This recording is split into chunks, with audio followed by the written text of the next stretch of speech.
Hello, I'm Nathan Resika, FIDE Master, and I've been asked to commentate on the Mona Karff Memorial.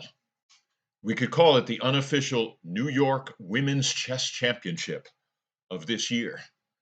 And we have an 8-time U.S. champion of women, Irina Krush, a legitimate grandmaster, playing on board one right now, versus Jessica Regum, a player who's played in some U.S. championships, I believe, in the past. And there we have. And Irina only needs a draw to win this tournament, but she may be playing for a win anyway. Well, I guess we'll see what happens. There's quite a large prize fund available. And if I mispronounce name, please forgive me. I haven't met a lot of the players, but I'm going to say on board two we have Saharia Aravindakashan and Chloe Gao, both up and coming young players. And Megan Altea Paragua is black against Nicole Zlochevsky. And on board four, we have New York legend, many-time women's championship participant, Dorothy Teasley, and women international master versus Anna Sofia Radchenko on board four. So she has started out. Let's take a look at her game, since seems to be moving rather quickly in the opening here. We have I think everyone has seen this. It's become frighteningly popular. Never been my favorite opening to play, but it's the super solid London system of white, and sort of you just almost play the first 8 moves by rote. You just get this solid setup, play your bishop to f4, play e3, then c3. She's just not c4, not trying to chip away or break, just developing everything first. It's sort of a very safe way to play, and you avoid reams of opening theory. So, but in return, you allow black a pretty semi-easy equality, though black has to know what he or she is doing, as in anything. So let's go back to some other games. Right now, we'll look at this for a second. Very sensible development of white's pieces for Ms. Teasley. Good, chipping away, gaining some center space for black. Why not, if white's not going to do it with all his pawns, or her pawns? And we'll see how this progresses. It's funny, it's almost being played like a blitz game here. This is a, solid 90 minutes plus 30 extra seconds added every move. So these people must know what they're doing at this point in the opening. I like to play against the London system, and I have usually played a little differently than black, but certainly looks reasonable. Okay, let's go back. Interesting.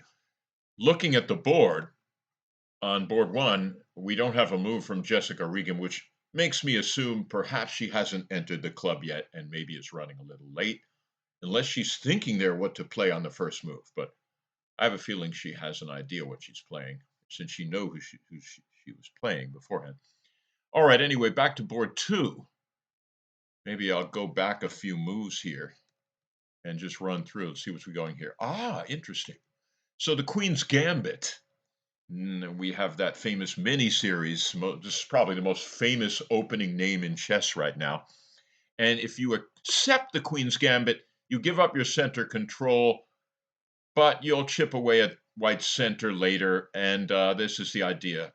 I like to sometimes play the Queen's Gambit declined here, which is a very solid way to play. But anyway, she took, and her opponent, Sahana played e3, attacking that c4 pawn with her bishop. Knight here, there's no need to hold on to that pawn. If you try to hold on to that pawn like this, then this move chips away at it pretty well, among other things. And as you can see, white's estimate goes up quite a bit. Anyway, just develop, capture, knight out, c5 chipping away at the center, castle, a6, perhaps going to attack that bishop. e4, wow, I've usually, I think, seen the move a4 here, but e4, okay, I'm not as familiar with this. Interesting. Knight takes e4, giving up the pawn, but then d5 is what the engine suggests. Interesting. I mean, I wouldn't think to do that, but I don't know this that well. d5, and they like White's position. Very interesting, but certainly unusual for me. Maybe this is usual. I would usually seen a4 in the games I've seen here. Anyway, let's see. Oh, okay. Let's go back and see exactly what has happened here. e4, okay, nothing has happened yet. And now we're going back, and it looks like we have on board one with many-time U.S. champion Irina Krush.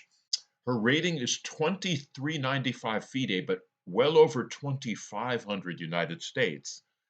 She is 400 points above anyone in the tournament, just about. And she has played in the white side of the King's Indian defense, which Black has chosen to play. Black decides to give White a full center in hopes of sneak attacks on the king, on the king side. And this is one of the greatest openings in chess. But it's actually considered slightly worse for Black in almost all variations, but the practical results often yield Black great, really good results because of the tactical play they get on the king side, even though objectively they're worse because of this massive space advantage White has. Anyway, here we go. We have a Petrosian variation, which the great player Petrosian would immediately close the center, and which the move d5 just did. And most people play castles here with White, followed by knight c6, and literally thousands of games, maybe even hundreds of thousands, have played after this position with this. And White will attack on the queen side with their pawns, b4, bishop e3, and Black will move this knight and expand on the king side with f5. Let's say we go here. I'm not showing you an actual opening line, but this will here, this is playable here, and the pawn will head to f5. This is the King's Indian, but that's not what happened. Instead, she played this, and this is rarely played. But actually, Petrosian, the great world champion Tigran Petrosian in the 60s, who beat Mikhail Botvinnik to win the title, he said for years he fed his family by destroying the King's Indian defense. So he loved beating the King's Indian, and he was great at very patiently maneuvering his pieces. So Irina is taking a page out of that. And you know what? I think maybe 25 years ago or 26 years ago, I played Irina. She was maybe 12 or 13. I was 38 or something. And I was really good at beating these prodigies the first time I play them. But Irina beat me in a Petrosian King's Indian. So I'm reminded of this. So I think she's going back to her early days to play this opening. Anyway, let's go back since Black is wondering. Maybe Black wasn't expecting this. Maybe Black was. And we'll go back and see how the other boards have progressed. Okay, let's try this game because we haven't looked at it. Megan Paragua just lost to Irina last round in a very important game. And so now she's playing to catch up. It was too bad she had a chance to catch up to Irina or at least get within a half point. Anyway, here we go. Well, if you're playing to win and you're a strong player, you play the Sicilian defense, Black's chosen move. I mean, Black e5 is the other best move. And I know there are many good openings, and you might like Caro-Cans and other things, but you might like the Caro-Cant. This is, I'll be a little humorous here. In the Britain, there was a saying, the Caro-Cant is a sick Sicilian. Obviously, Black meant to play c5, but was hung over from the night before and by accident pushed the pawn to c6. So that's just a joke. Please bear with me here if you're Caro-Canites. It's just humor. But even look at the engine's assessment. All of a sudden, White's a lot better. So basically, if you're really looking at chess theory, there are two moves that are considered the best moves that are played the most often in world championship matches, and that is either e5 or c5. They stake a ground in the center. So I'm not saying you good other openings aren't perfectly fine. I'm just telling you best by test. So anyway, here we go. And let's see what happened. D6, a very common first move. D4, these women are not messing around. They are playing good caveman chess, or well, we won't want to be sexist here. Just they're playing standard good attacking semi-open game chess. A6, the most common move, but it doesn't develop pieces quickly. So there are problems with it because almost any move of white's is considered good here, but black is okay. H3, that's why, look, you can play H3. I mean, E5, knight E2. So white is playing, okay, let's see what happens. Bishop E7, G4, gaining space and already looking to control D5. Maybe G5 will come. H6 decides not to allow it, though does create a kingside hook for a later pawn push to G5. Bishop G2, okay, that's what you would play. Bishop E6, Bishop E3, castles, knight G3. Now we see knight could go to F5, but usually this is played to play H4 and G5 without allowing knight to go to H5 after G5. But now H4 can't be played without hanging G4. So I don't know, but this is certainly decent. I don't know what she's doing. Queen D2 seems normal here to me. Idea maybe castling queenside, maybe even castling kingside is okay here too. This to me looks a little slow, but I could be wrong. It's easy to be critical when the other people are playing, but I'm just, giving you some ideas. Knight D7, she gets a new piece out, whereas white is slowing on the development side. So strangely enough, black has a development edge in this position, even though started out without one. Okay, here we are, and now I'm going back to see what's going on in these other boards. There seems to be quite a bit of action. So let's go back to board 2 and see what's going on. Interesting. So after e4, you just didn't play knight takes pawn, going into the horrendous complications, which I don't know, and just played b5.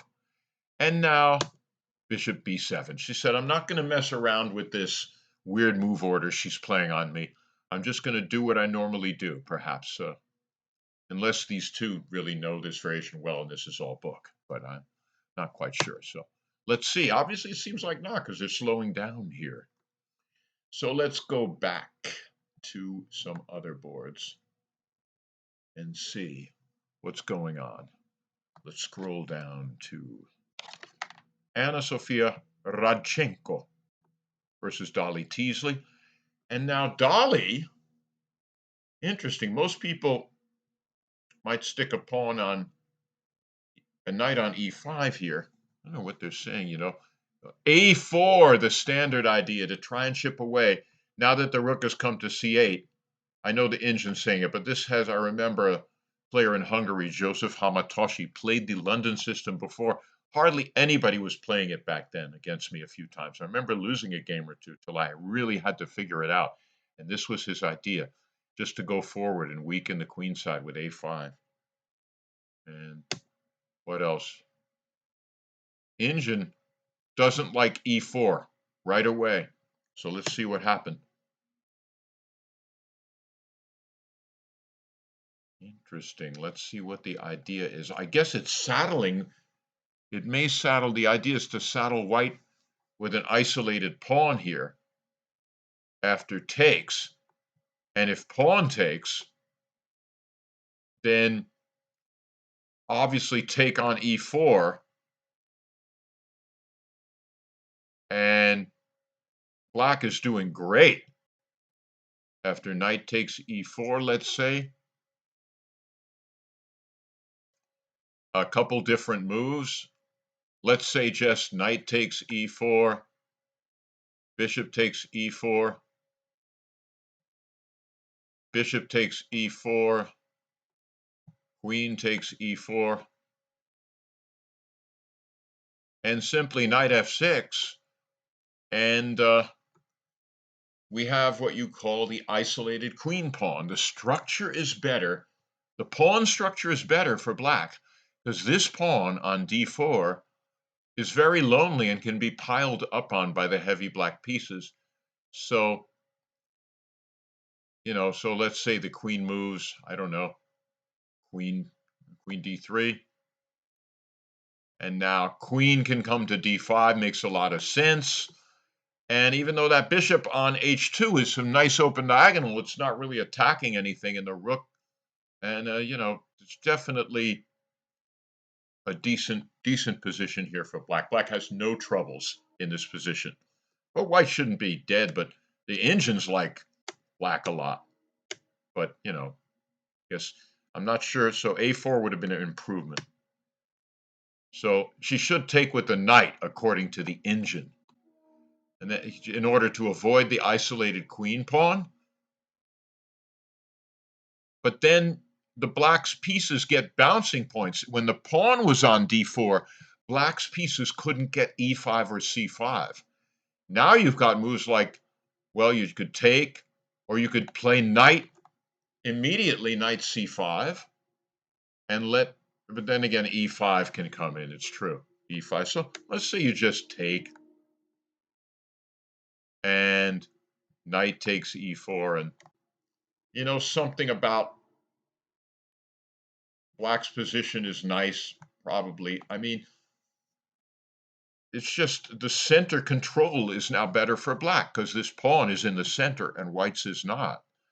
And just like black's chances here, even though at least Dorothy, that's her, we know her as Dolly, has a long diagonal for that bishop on h2. It's not over for sure. I mean, this is a game, but you want to try and keep that edge with white. You keep the tension and you play a4. So let's see what happened. She took on d4, took with the pawn. So she decided to take the isolated queen pawn. Take. Is this really what happened? Let's go back, make sure this isn't a variation I looked at. Let's go down. Nope, it's still in that position, and she hasn't played yet. She's considering what to do, Anna Radchenko, but she must be very excited about this position because she's all well developed and she's ready to get this isolated queen pawn or better control of the center with c takes d4, exclamation point, in my opinion. All right, let's go back. When I study chess, I like to not use any engines. I just think for myself, but I will check with engines later. But here you've got the engines on and they help us do the lectures and stuff. So I will try not to use an engine. So how are we done here? So yes, a common move against the Petrosian variation of the King's Indian is knight to a6, immediately looking at that c5 square and, getting some activity. And so, sometimes black players like to get the other knight here, and they've got this square and c5, and sometimes I've even played games where I was able to give one knight up, and they take it. My pawns are bad, but I get the f4 square for the other knight.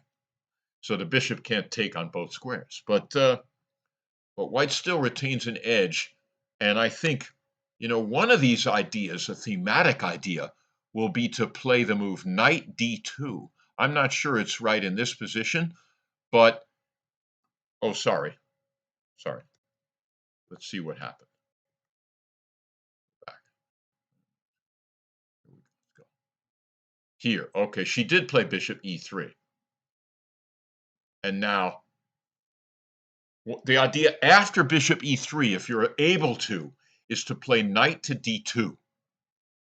And now your center is so secure. But black, one line I believe for black now is to play knight to g4. Attack the bishop and bother it. If bishop g5, f6, bishop back to c1, or bishop to h4. I believe these are main lines of the Petrosian. But it's been so long. I haven't played the King's Indian in a while. I used to play it every single game with black. A lot of great wins, but more when I started playing very good players, IMs. It just was so hard to win with the King's Indian, and I just lost so many. So now I play it sometimes. Okay, let's see. So good. She played that. Is that what she played? Nope. She's still thinking. So I'm saying she may play knight g4 here. So let's see. The engine looks at knight h5 and knight g4. So meanwhile, let's see what's going on while they're thinking. Back to the Queen's Gambit accepted. They're taking quite a bit of time here. And good, I wonder what black is thinking. What white is thinking, excuse me. E5, why not? Attack that knight. Rook E1, solid move. Knight BD7 might. Let's see what would happen, what the engine says if we tried knight. Well, they won't let me try knight D7. Will they not? All right. Let's go back. And now let's see what's going on here. Let me try it here. No. We'll go scroll down. And sure enough, Radchenko is a tiny bit better if you believe the engine. Engine positions, sometimes you could be up 2 points with an engine, but have a non-human position. And I remember I once played a game against New York Russian master Yefim Trigger, one of my great rivals in many Marshall Chess Club games. We had so many great battles. He solid master who went 4-0 in the Marshall Championship in the first 4 rounds once and did quite well against beating a grandmaster or two in the boot. Yeah, what was I going to say about him? Well, I'll get to it. Don't worry. So anyway, here, she's sort of glad she played this. Now, the correct move could be to take twice or take on d4 now. Wait. Oh, she played rook g8. Wow. That's surprising. She did not go for the isolated pawn or the freeing her rook on c8. Very surprising, and the engine doesn't like it, this rook g8 move.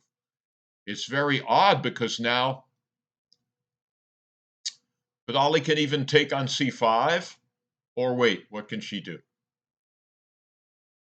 Well, it likes her chances a lot more now because maybe this whole king position of blacks. This is certainly an interesting idea. What the only idea I can see is to try and play g5, g5, g4. Very odd though to walk into that. The bishop could come to e5 after a knight e5 move. I don't know. I mean, it's a very odd idea, and you could say it's very creative. But it's leaving the center. I don't know. I mean, it seems like black's king would get quite weak if that pawn were to push. So, I mean, the engine likes d takes c5, and let's say knight takes c5. What I would look at is, like I was thinking, knight e5, which threatens to fork the king and queen. And, this is really uncomfortable all of a sudden. And White's assessment's getting better and better. So it's, so all of a sudden, Dolly finds herself quite fortunate here. Miss Teasley, the legend, New York legend. I remember Dorothy Teasley. I'll get back to Trigger later, but in the first World Chess Championship I saw televised was Kasparov-Karpov in '85. And Dorothy Teasley was a panelist analyzing that game along with, I think, James Sherwin and Shelby Lyman. And she was one of the analysis team on TV. It's great. I got to play her a bunch of times after that. Anyway, here she is. She has a chance to, she should probably take on c5 here. Anyway, as we see, this game, I think white has good chances now. So Dorothy's, when she could have ended up with an IQP, she doesn't have to now. What's the other chance? No, take on f6. I don't know about that. Oh, that's what happened? Let's see what we got here. Let's see what we have. We'll scroll down. Yep, she took on f6. Well, that's maybe not as enterprising now, but she can still play knight e5. It's true. And that stop, knight e5 isn't messing around here. And, it's pretty simple. What's the first thing we learn when we're getting a chess? Look, there's a fork. And we go move our knight to make a fork. And some things don't change even at the advanced level. So now, already, d takes c5 can come later if she wants. The only thing is I don't like that queen b1. I'd rather be able to, I guess she had to because of the rook on c8, but you'd rather get that off eventually and connect get your rooks in. But still, white's a little better here. I like that. I'll think about what I was saying about Yefim Trigger eventually because I was looking at that game. We'll get back to it. Here we are. She played knight h5, not the main line in the Petrosian. So my knowledge of theory my memory is cloudy here, but white should have a better position here. There we go. Knight d2. Already probably threatening to mangle the king side with bishop takes h5 and win a pawn. I know Fischer did that once and, on purpose with black, but I don't think here it would be as good. There are not enough other pieces in the vicinity to make the most of that. So knight f4 should, of course, be played, and it will be, pretty sure. And let's see what happens after that. Anyway, so it's still a game, and it's going to be an interesting game because Jessica Regum can catch Irina by defeating her. But must win. Draw will not do for Jessica Regum, who has a big chance here. And meanwhile, we're moving along quite slowly on board 2. White, Sahana, is still thinking about what to do here. Rook e1 or e5. And so let's see what we have here.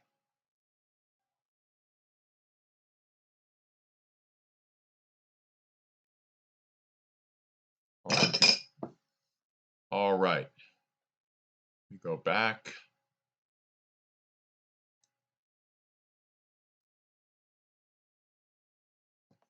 See what we have as we go down.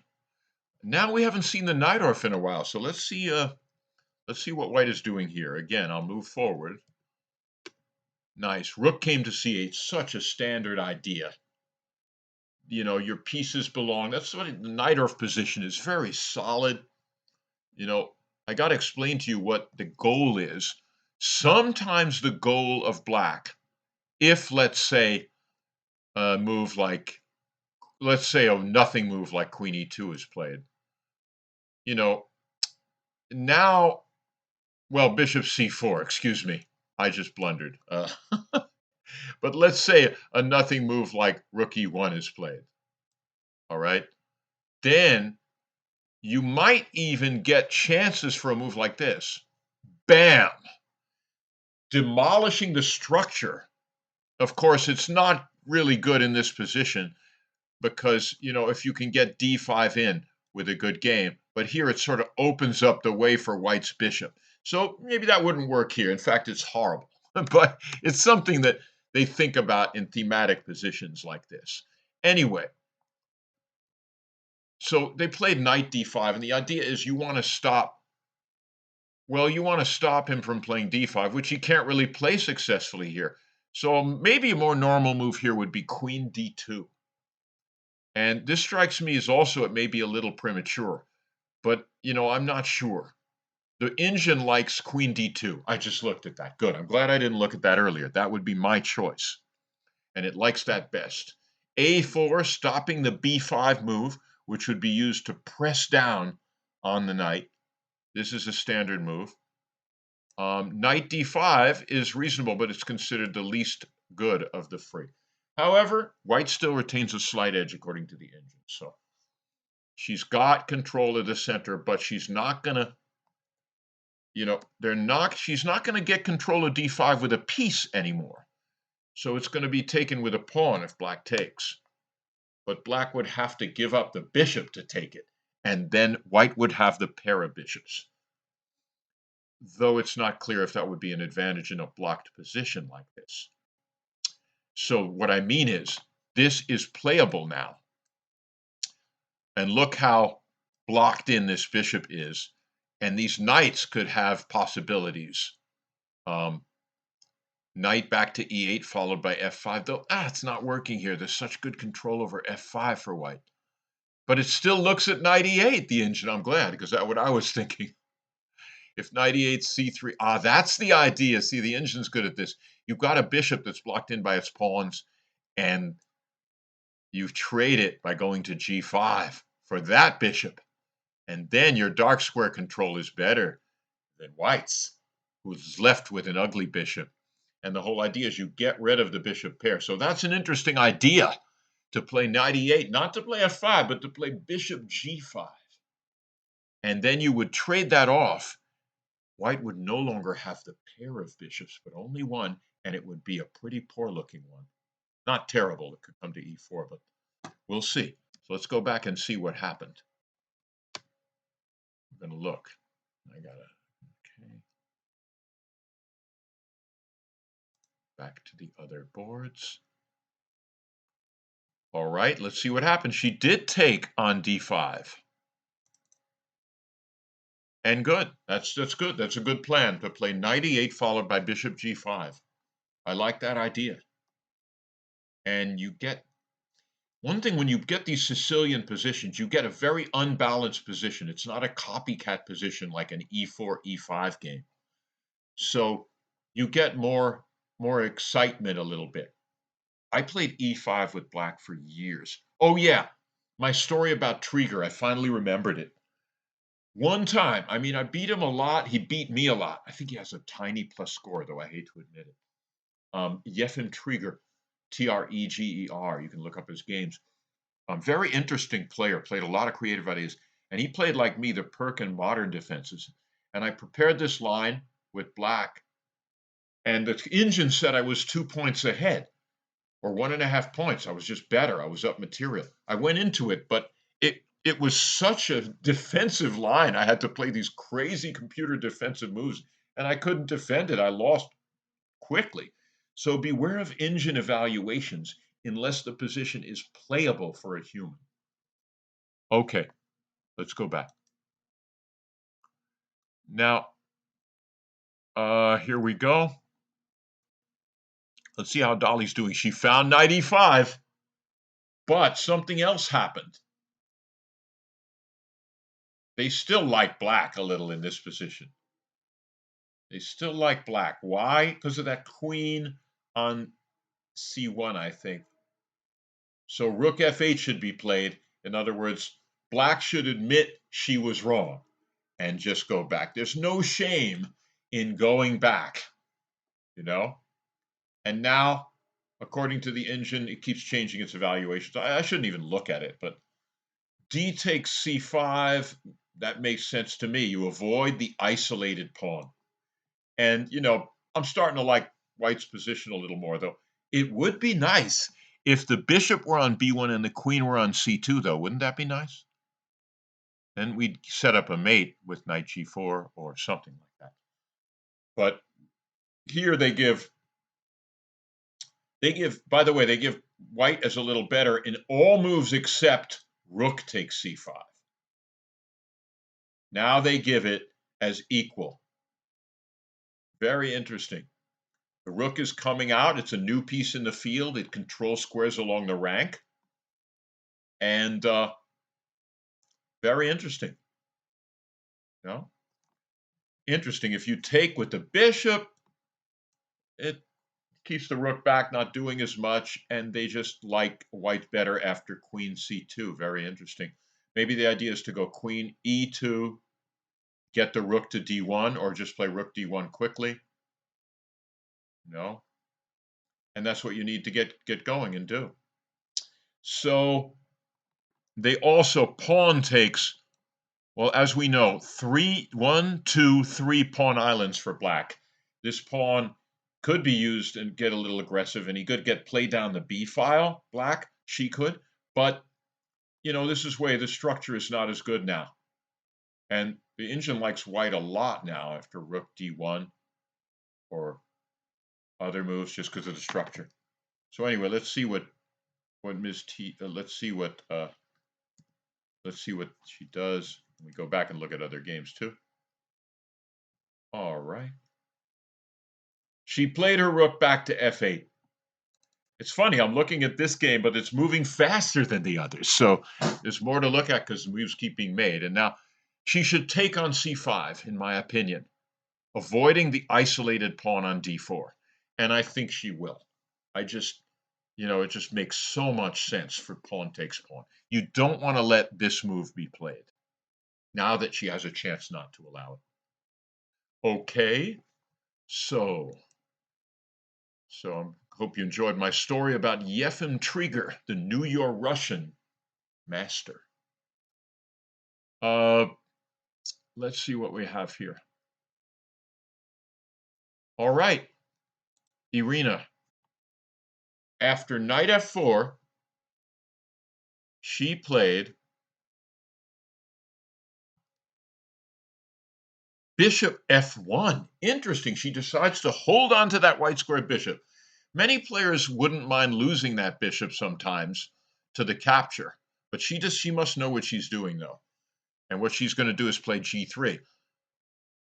Let me see what, according to, the Indian likes castle or bishop f1. So she chose bishop f1, f5. And now the whole idea, f5. Now, interesting. I think if g3 right away after, let's say, knight b4, she's looking at, look at the d3 square, see? This is an idea to stick a knight on d3, now that both knights are attacking it, taking advantage of the move where white lost time by retreating and develop piece. See, whenever you give up a developed piece, you're holding on to your bishops, but you're retreating and losing time. And now actually, after g3, knight f d3 check. And bishop takes, knight takes, king e2, knight b4. I don't know if white wants to play this way. So I'm wondering what she had in mind if knight b4. Because it's tough to defend d3 again. I mean, if you try moving this knight, let's say that would defend d3, right? You go here. Then the Indian is starting to really like black after f5. And then we see this squirmy nature of the King's Indian. Because you brought a piece away from e4, and you're bringing a piece away. You brought your bishop back to f1. Now you play g3, and this is the idea. F takes e4. What a move. And now we see how the King's Indian buried pieces spring to life. Now, if you dare take, e takes f, and you've got a mammoth attack on this bishop, right?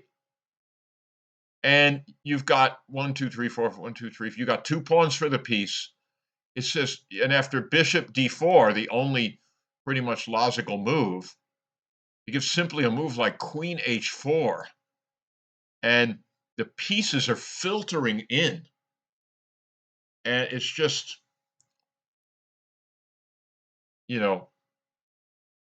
I mean, knight takes e4, they're giving bishop g4. Bishop e2, f3.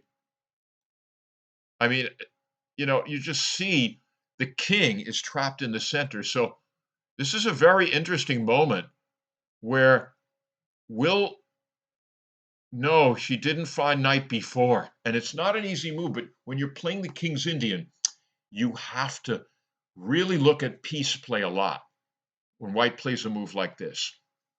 And when you look at f5, immediate knight b4 threatens that d3 square. So she didn't play it. She played instead f5 and now g3. Now, what happened? Hold on. Oh, oh my. Do you mean black actually could have played the incredible knight takes d5? Unbelievable. I mean, it is believable when you, wow, wow. I guess, and if knight takes d5, does everyone see?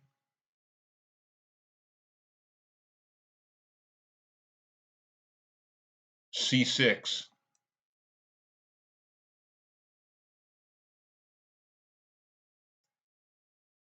And now if the knight retreats, now everyone sees f4, winning the bishop on e3, right? See? I take, I mean, and the bishop is trapped. It can't move anywhere. So that's the other type of thing you always have to look. So, I mean, let's say she takes with the knight, c6. She has to keep her knight there and play a move like, I don't know. She's already down she gave up a piece, right? So she can give it back. So she should play, e takes f5. And now takes on d5. But still, this game is up in the air. I mean, you know, not, I mean, this is a game. This is a wild game. But as we have it, unfortunately, after g3, knight takes d5. So were these two chances for activity with knight b4 and now knight takes d5. This is where, I don't know how much time she took there, but I would give it some time in this position. Give it some time, you know? Give it some time and think. Look at the board. Is there something magical here? This is the way a King's Indian player always has to think. So by doing this, okay, it's the same idea, but it didn't get a pawn in the kitty. So let's see what happens. And now f4. Now queen e2, she just gives it back. You see? She's just going to be up a pawn. F takes e3, queen takes e3, a solid extra pawn. And even though black has two bishops, down a pawn, and there's no kingside pawn storm for black anymore. White could probably safely castle kingside. And, just so it looks like the play is a little killed. So she did find the idea of winning the bishop back, Jessica did. It was nice. She found that tactic, but she didn't realize she could take this pawn on d5 and then play c6 and then get the piece back. So it leaves the position not quite as strong. And now it's so simple. Irina's got an advantage. But still, there could be more complications to come because black does have two bishops. But this bishop is a very bad bishop blocked in by pawns. It will have to find a way in later. And it's hard when you're down a pawn. I mean, pawns aren't everything, as we know. But all things being equal, they are. So let's go back here. Let's see what we got here. Oh, that didn't happen. Okay, we're still here. We haven't even seen what's going to happen. But I think she's going to take that piece back, unless she thinks she can get away with bishop h6 here. What if she did try? How bad is this? It's very bad, because after g takes f4, e takes f4, bishop d4. That's what I've just blundered, of course. Yeah, she just holds on to her piece and wins. So forget that, please. Pretend I didn't say it, actually. Well, it's too late, right? Well, I won't tell anyone if you won't. But anyway, let's go back. Okay, no, let's see. So that she won't play that. And now we're going back. And I think she realizes she's just going to have to take that bishop on e3. So let's check over here. Meanwhile, she played rook e1, take on d4. Wow, a4. She just decided to gambit this d pawn, But I guess she can play e5 and get play for her pieces or something. b4. Yeah, it's still okay because that pawn blocks the activity of some of black's pieces. So I guess she's going to play e5. Goes here. Well, she doesn't have to rush to play e5. But white is going to play e5 soon and knock the kingside protection. But black hasn't developed the kingside or castled there. It's interesting to see what's going on here. The engine likes black likes white, despite black being a pawn up, which is very interesting. And yeah, I seem to recall some Queen's Gambit acceptors about this pawn sack. I've never played the white side of this myself. Oh, wait. Okay, where are we going? Yeah, good. All right. Oh, sorry. Now I'm looking the chat here. All right. We got here, Prado Chess says, an email. Any chats here? I don't see any questions right now on chat, so feel free to write on chat if you wish, if you're listening.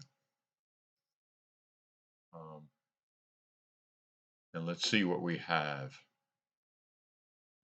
See, we'll go back to the Najdorf variation. And so after knight h7, with the idea of bishop g5, she played. See what happened. Remember I was suggesting, oh, yeah, maybe knight e8 is better than rook e8 here. I don't know if rook e8 makes a whole lot of sense. Because the rook is going to need to protect that. Maybe f4 will be played even, and that f7 square. And also the knight wants that square so you can get the bishop out. I just don't think the rook belongs there now, but I could be wrong. Because the rook could get the e file. Yeah, maybe it's playable. So rook e8 was played, though. According to the engine, white likes the white position a lot. And after knight f5, bishop f8. No. What? Oh, she played knight h7. The engines like bishop f8 to save the bishop and get play here.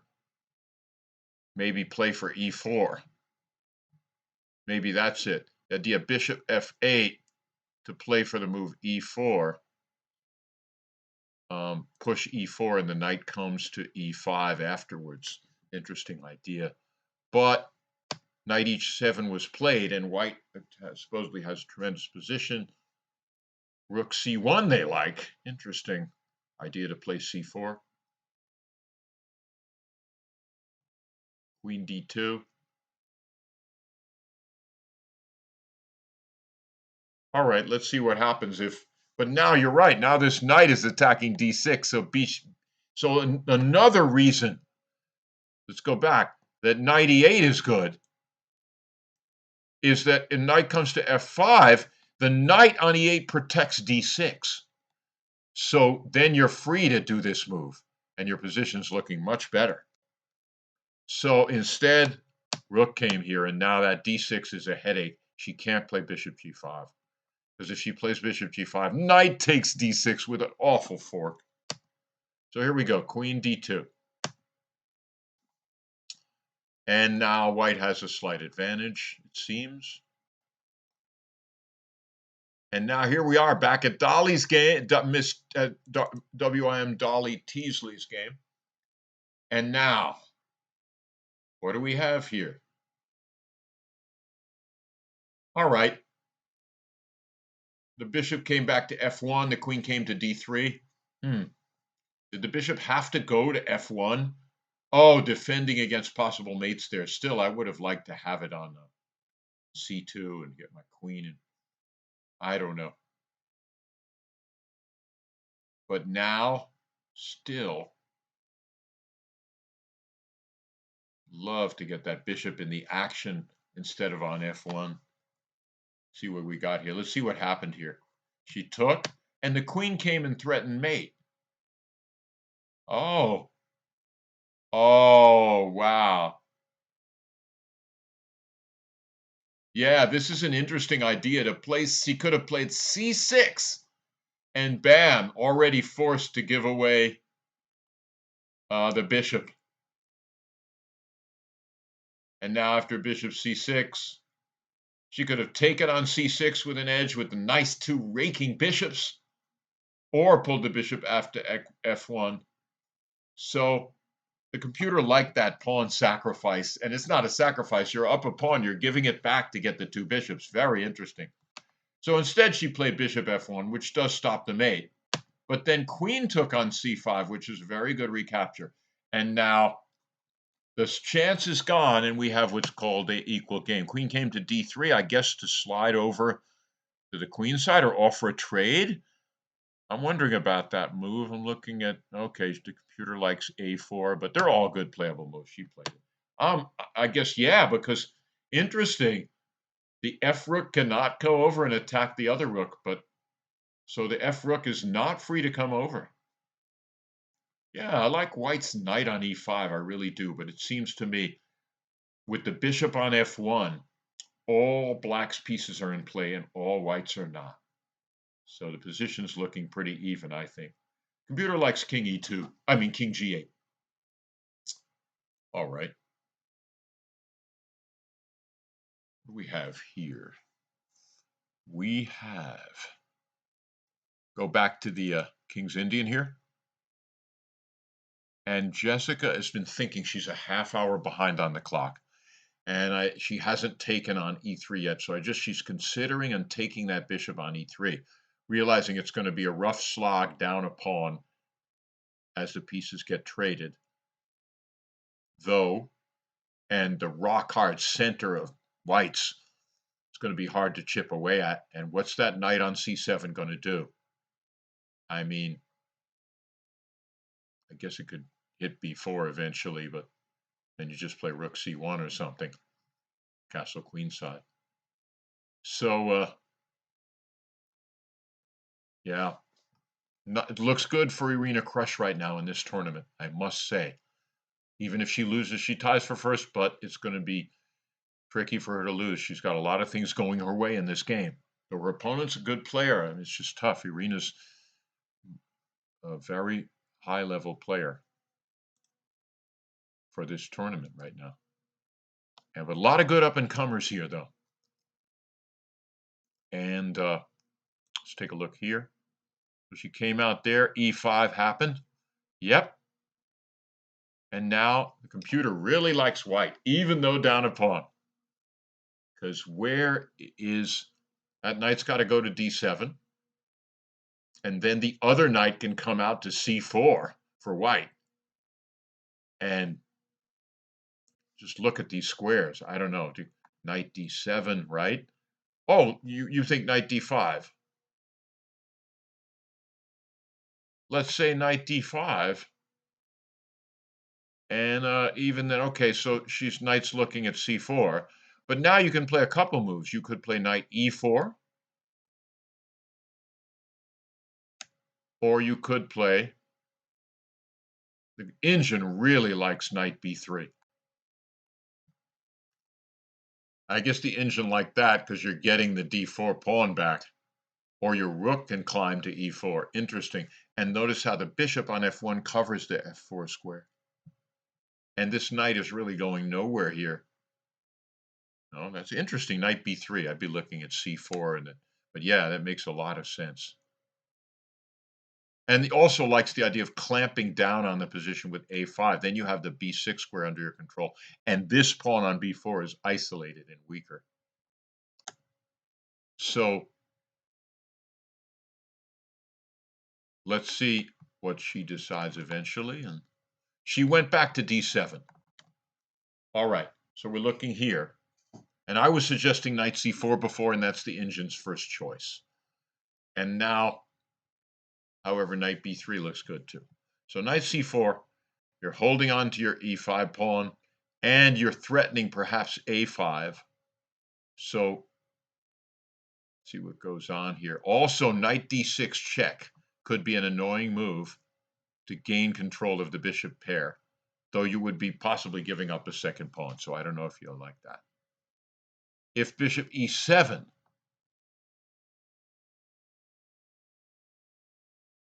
interesting.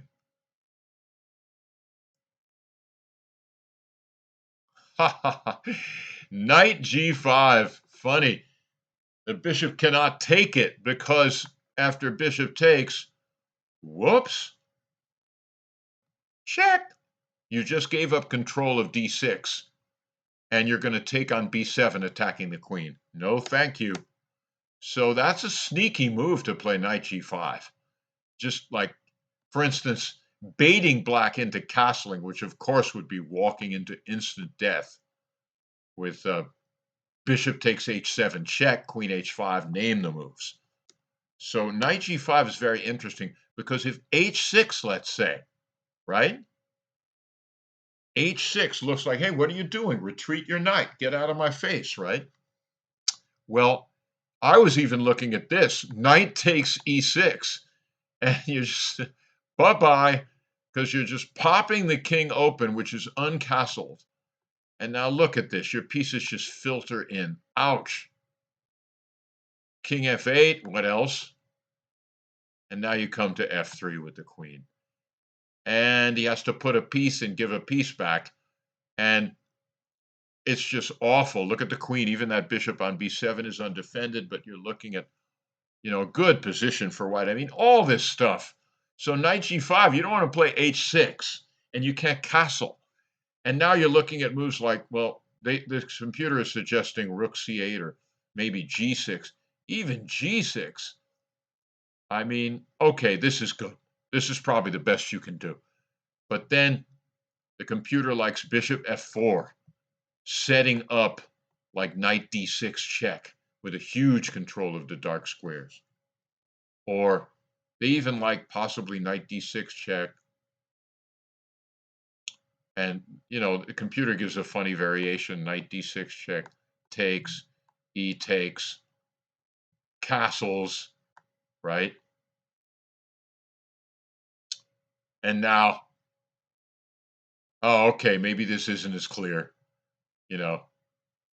Knight takes h7, one of these fancy things, takes, and the queen comes out. And it looks like, you look at your dark squares and white squares just going after him, king to g8. And the trouble is, this almost wins. Obviously, you don't want to take that bishop. Well, even then, it's probably a perpetual. So, yeah, I'm going too far afield. I'm sorry, guys. But I mean, this is interesting, that it's hard to know exactly what to do after. Yeah, she should. So what I'm saying is Chloe Gao, I believe that's the pronunciation. I look at it and I think Gaw, but I never met her, but I would say Gaw, but I'm going to say Gao. And Sahana is thinking, I'm thinking she's going to play knight c4. It really looks cool. Okay, so now we'll go back again. It's very interesting games and fun to look at. I'm glad, we're having some interesting games here. And now let's go back to this Najdorf, where Megan Paraga was playing black, and she ended up getting the standard Najdorf idea, but she didn't get to trade that bishop off. And so white still has a bit of a grip here, because look at that pressure. G6 can't be played. She'd like to kick that knight out, but unfortunately, knight takes a6 check is really ugly. So she's not able to kick that knight out. And it's just annoying to have a knight on f5. I mean, we always love to do that. We see Bobby Fischer's early games. Back to Wilhelm Steinitz is the first I remember with just getting his knight to f5 all the time via the route d2, f1, g3 in an Italian game. But here we go. So knight g5 is, I guess, a good try for black, you know. So we'll see what happens. Oh, no, sorry, that's not going to happen. So rook came to e1. And rook a to e1. Okay. She doesn't want to play on the queen side. She's fixated with the king. But the only trouble is it's going to be harder to storm with her pawns, black's king, because her own king is down there. But she could engineer it somehow if she could move her king to the side, get a rook to g1, if she could get h4, g5 in her. But it's hard to participate with the f pawn because then the e8 rook would make sense. So it's an interesting, very, very unusual game, and that's what we get with the Sicilians. And that's good because we got young players like Chloe Gao learning Sicilians and finding new ideas in them. I mean, even the idea of King H8 and Rook G8 was interesting. It's the Ulf Anderson or Bobby Fischer's idea. He did that. I think it was a closed Sicilian or something, where he attacked the F3 weakness with G4, G5, and a Rook on G8. But it just was. Or am I thinking of the? Hold on. Let's go back. Let's go back to Teasley. Let's see what's happening here. Interesting. All right. Well, it looks to me like we're back on the IM's game, and the queen came back, didn't want to trade. Is that what happened? Queen came to e3. She was, no, I don't want to trade with you. Wow. Okay, I would think I would want to play bishop d3 now. Maybe I'm wrong, but the computer likes rook a d1. Let's see what's wrong with bishop d3. It likes queen a8 with a double attack on g2. Okay, not ready yet. Rook d1 is better. Yeah, I guess rook a d1 still likes black, and I don't blame it because you can't get that bishop on f1 into play unless you play some weird move like g4, and it's just like you're stuck to defend here. There is a way. I guess black. I can understand now. This is a really well placed knight. This bishop needs to maybe get in again. And this knight is well placed, but a lot of good things going for black's position. The d5 square. The only thing is you got to keep protection of that square. So, of f7. So the computer likes black a tiny bit, has it pretty close. Rook a d1, and the bishop's coming to c5 to attack the queen. Now I get it. That's very good. Now I'm starting to see what Ms. Radchenko has in store. Some interesting ideas. Not going to give you a queen trade that easily. I'm going to bother your pieces because they're not all developed. Interesting. Okay, I like it. Keeps the game going. We don't want some quick round, do we? No. So what do we have here?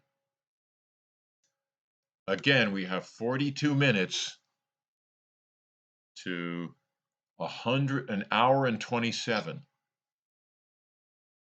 87. It's almost double time now. Irina has twice as much time as her opponent, and her opponent still has not made this move. And I think she's going to take on e3, unless there's something wrong with the sensors on the board and the move was made and we're missing some moves. Guys can check. All right. All right, what do we have? Any new moves? Here we have a new move. She didn't play knight c4. She played, Sahana played knight b3, which gangs up on that pawn, sure. Could be able to take it. But actually, you can never take it, because then she'll get the e5 pawn once she captures. No, she won't. She won't. This rook is here. Okay, good. Knight d4. h6 is suggested by the computer. But still, too bad. You want to develop your bishop to e7. But the knight on c4 was a potent attacker. In a way, I wish she had played that, but that's just me. And let's see. So here we go. Back to Paragua's game. Interesting, decides to bring her queen out to f6. What does she want, to double rooks or something and get her queen away so she can do that? Double rooks on the c file? Or I'm not sure what the idea behind this is, to actually play e4. It's certainly a playable move. Wow. I'd want to play, I want to play h4, g5, but you can't. The knight on f5 would hang. So I get what she's doing. It's funny that the computer wants to play knight g3 with the idea of bouncing and attacking with knight e4, you know? But then knight g5, stopping it. And then they give queen d1 with a much better position for white after e4, and I'm not sure. Bishop takes g5. Interesting. Well, certainly an interesting variation. Again, we have a standstill on board 1. Board 2, knight b3 was played. Board 3, queen f6, and now let's take a look. Sure enough, the king moved to h1 for Dolly. I'm not sure, walking into that pin, what's the idea? Let's see. She went king h1, which the computer really didn't like. Maybe someone in the chat can think up why white would play king h1 here. Because, to get out of the f2 pin, but you're into another pin. So I just don't see why. I'd play rook d1 or whatever. So king h1, and now the computer. So now bishop king g8. All right, now no more worries. It frees the other rook.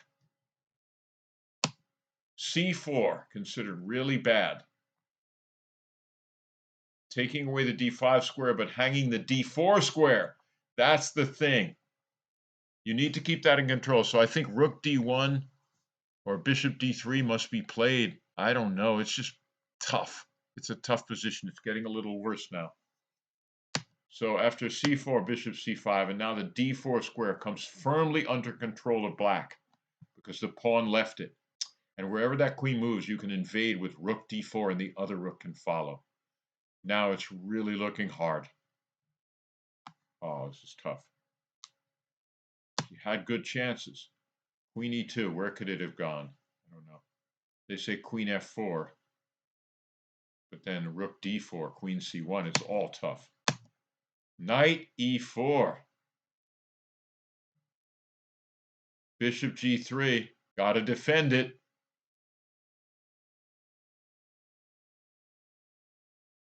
Oh my God, that knight e4 was so strong.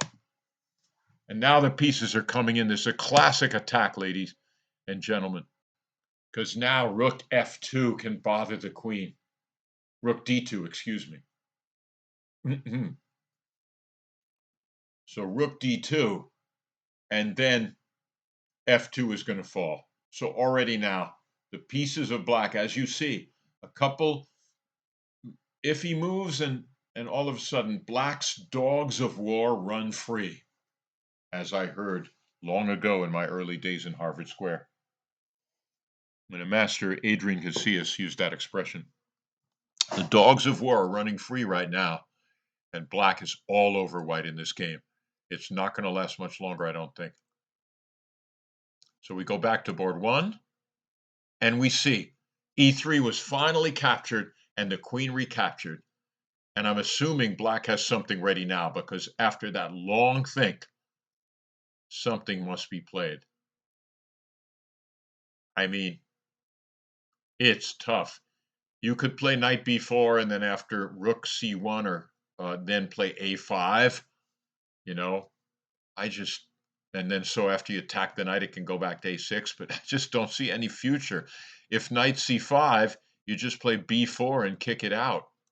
I mean, it's just bad. Knight goes back to d7, okay, but you've helped white. And so, I don't know, the only way to get that knight into play is to play c6 or something. But this is the problem with the King's Indian, you know. If you play c6, could take and castle queenside maybe, or just castle kingside and just wait, let the knight come back in. It's really not going to take a while to get to the king side. So, I don't know, you may have to play c6 here. I don't know what else, but computer likes h5 or rook f7. I get it. So rook f7 with the idea of queen to f8 and bishop h6. That's what I think, right? For instance, if castles, my idea would be, thought they'd play queen f8 to play bishop h6. But the computer doesn't even suggest that. It says bishop g4 or whatever, knight b4. So anyway, let's see what happened if queen f8 to see how it would be smashed. Yeah, I would just save the knight. The computer likes knight f3. Or queen e1, bishop h6, knight b3. Anyway, this is a way to get the pieces somewhat active for black, but the others aren't. Let's go back. She played rook f6. I'm trying to think what the idea is. Queen f8 again, but rook f7 is a more natural square. Yeah, the idea is queen f8. Okay, that's her idea. But still, I don't. It's weird because now a real. So let's see what white does. Now we go back to the Najdorf and see if anything has happened here.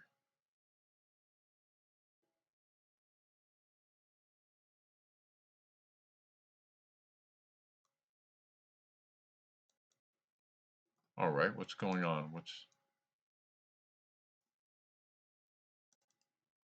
And now I'm looking here. I don't see the time. Let's see.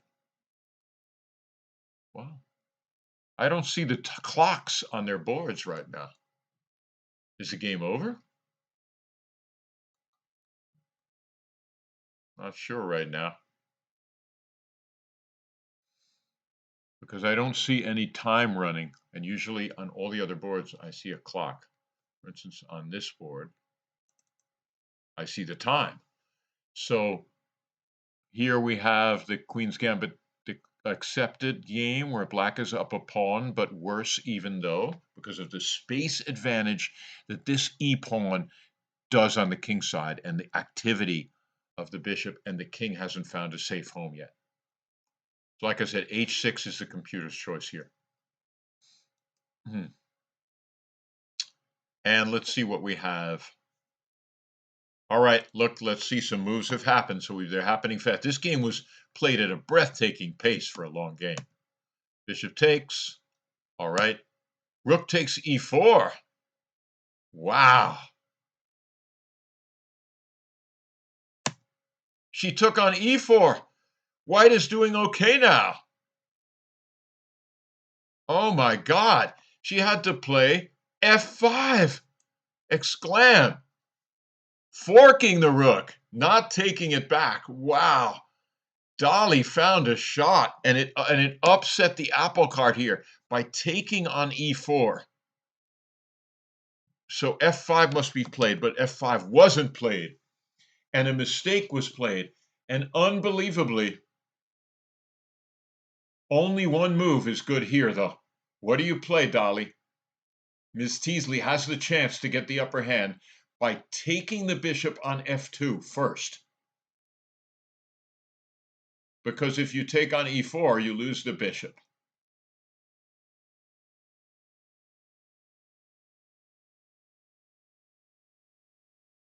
So she must take here.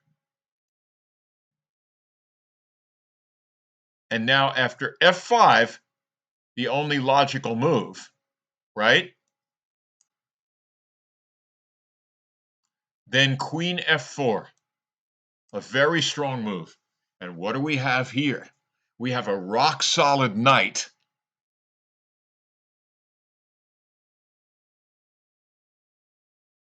We have a knight and a bishop for a rook and pawn. And then you have an unbalance, right? So the doubled rooks, black has a menacing position, but according to the computer, the position is dynamically balanced here. So this would be the way to play it, and what a game. But first of all, let's see what happens in the game. Sorry. So now, bishop takes e4. She did it. Dolly found it. And now, really, black needs to find f5. Black needs to find f5 here. If she just takes the rook, if she just takes the bishop on f2, then queen takes e4. And that's not as good. Because if rook f2, queen takes e4, the rook is a little bit more alone. And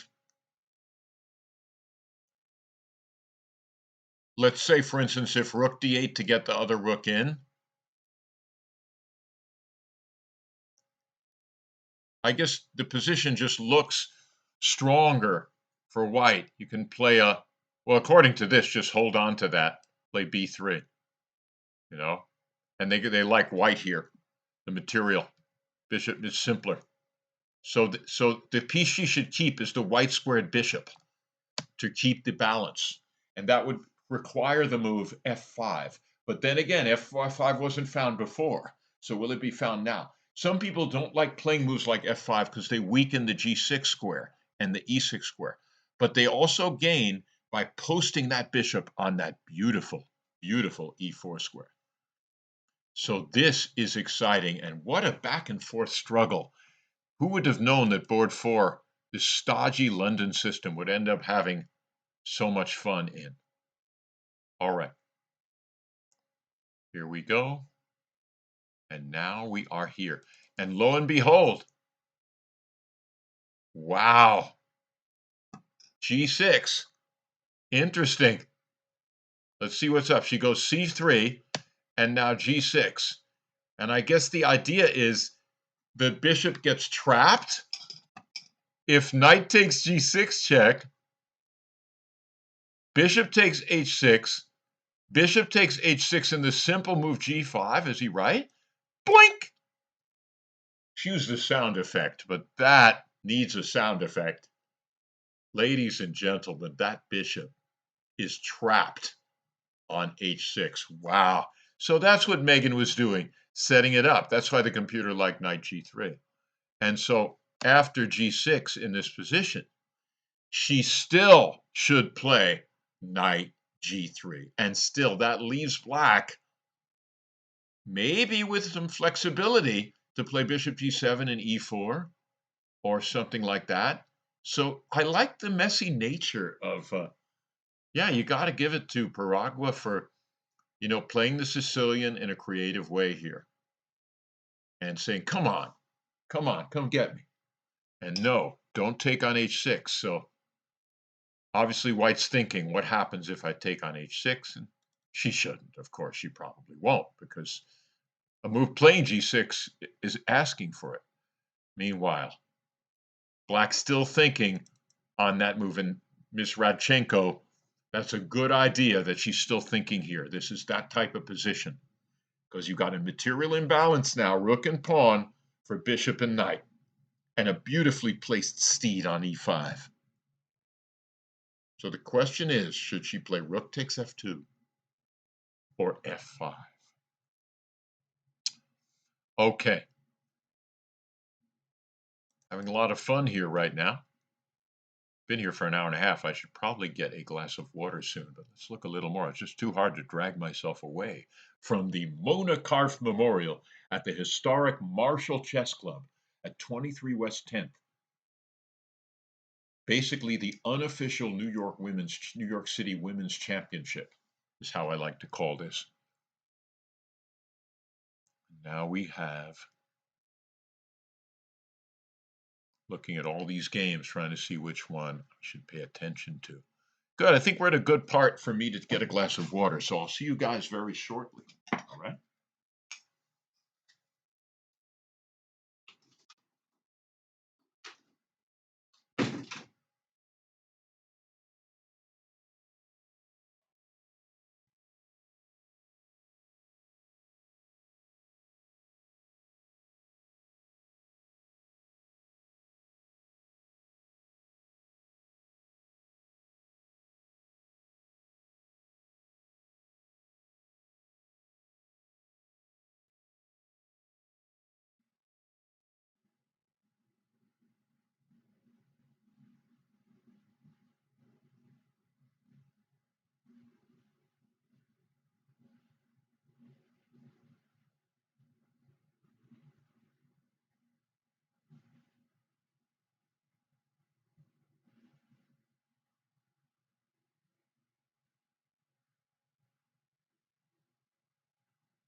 All right.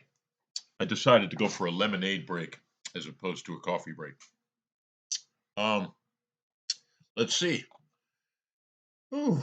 All right. She came back to G3, and that's what we were expecting, and that's solid. I mean, you know, it's funny when I play E4, I don't play G3 because I already got a place to bring my bishop out on the F1 A6 diagonal. So I never was a fan of playing these Sicilians with G3 with white, G4, excuse me.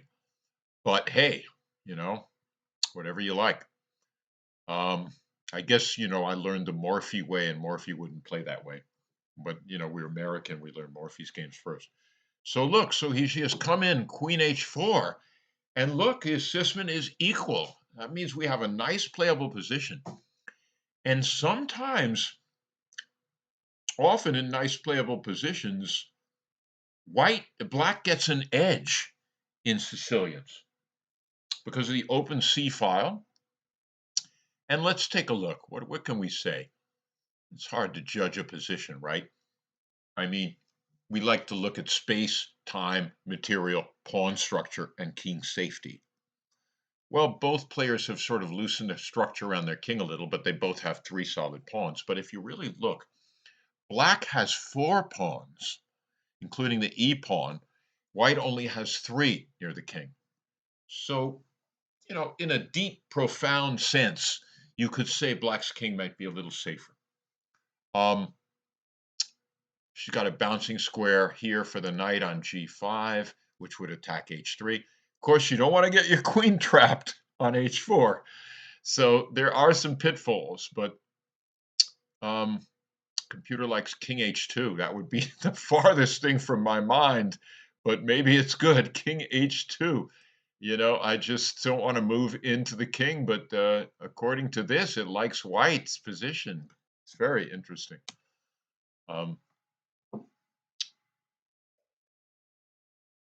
I guess, what else?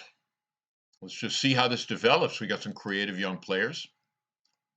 And, it's funny. They said in computers, when they got better than people, no one would play chess. We're finding the exact opposite. Let's face it, computers help a lot. They're great. But chess will always be a human game as long as we're playing each other without computer microchips embedded in our arms. All right, what do we have here? Wow. A lot of action has happened, so I better go back here. Let's go. Sorry, I look at this. She beat back, and nope. So Bali got the slightly better position now. Wow. Ms. Teasley has got the slightly better position now.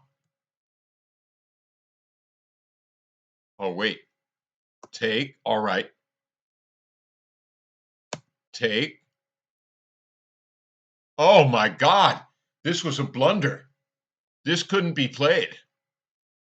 Bishop d3. Well, not a total blunder, but that's why the computers preferred rook d8. Because if rook d8 had been played, rook d8 as an opposed variation, then bishop d3, what would have happened here? f5 is definitely more treacherous, and white, is definitely, but now after rook b2, she should play bishop d3. Because now the queen has more places to move, and after f5, the queen can go to d4, attacking the rook on b2. So that was the whole idea. But it's not over. Wow, this is an interesting pirouette. The variation would continue. Rook d2, queen c3. What a funny regrouping. Rook f2. And now, I guess bishop back to f1. I guess I was a little too excited about that battery, but I guess the idea of bishop f1 now is that knight is so entrenched and that g6 square beckons, and we're ready to bring our. It was an interesting pawn sacrifice by white because the computer likes white now after giving up that b pawn a lot. A lot. Oh, because the bishop comes back to f1 in order to trap the rook. It's over. Oh my God. Oh my God. Queen a6. And after, to protect this pawn, a3. And now nothing can stop. Oh, okay, queen a5. See, because the threat is knight d3, trapping the rook on the open board. Oh my God. The computers are great. But queen a5, see, black would have to find these only moves to stop that from happening. And now a much better position would have happened with take, and a passed pawn ramming down the throat, a bishop ready to come behind it, a rook ready to come in. Nice position for white, if you believe the computer. So let's go back. Wow. So rook takes b2. And that's what she was worried about. But Dolly had it all under control with the bishop f3, queen d4 idea. Oh my God. Well, we learn a lot from computers. So she played knight c6 with the not so subtle threat of what? By the way, I see no chat here. Any chat? Oh, okay. Back to the boards. Oh, okay. Yeah, here we go. The board. Let me write a chat meet. Any chat out there? Looking for some comments from the audience here. I don't see anything.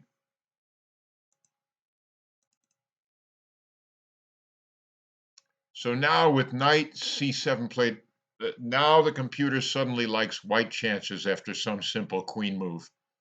Because we're losing time now. The knight could come back to f5, whatever. All right, let's see what we have here. Knight e5 attacks the queen. So she just got back, but that just helped the queen come into the game. And now the position is still equal, even though Ms. Teasley lost a pawn. The position is still equal.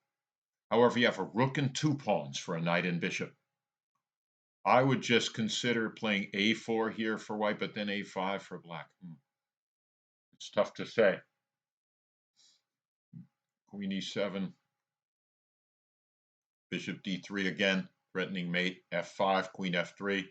Yeah, she's going to end up playing bishop d3. All right. So what do we have? Let's go back to board one. And she did decide to finally play c6. I mean, oh, okay. So she just wants to get that knight in.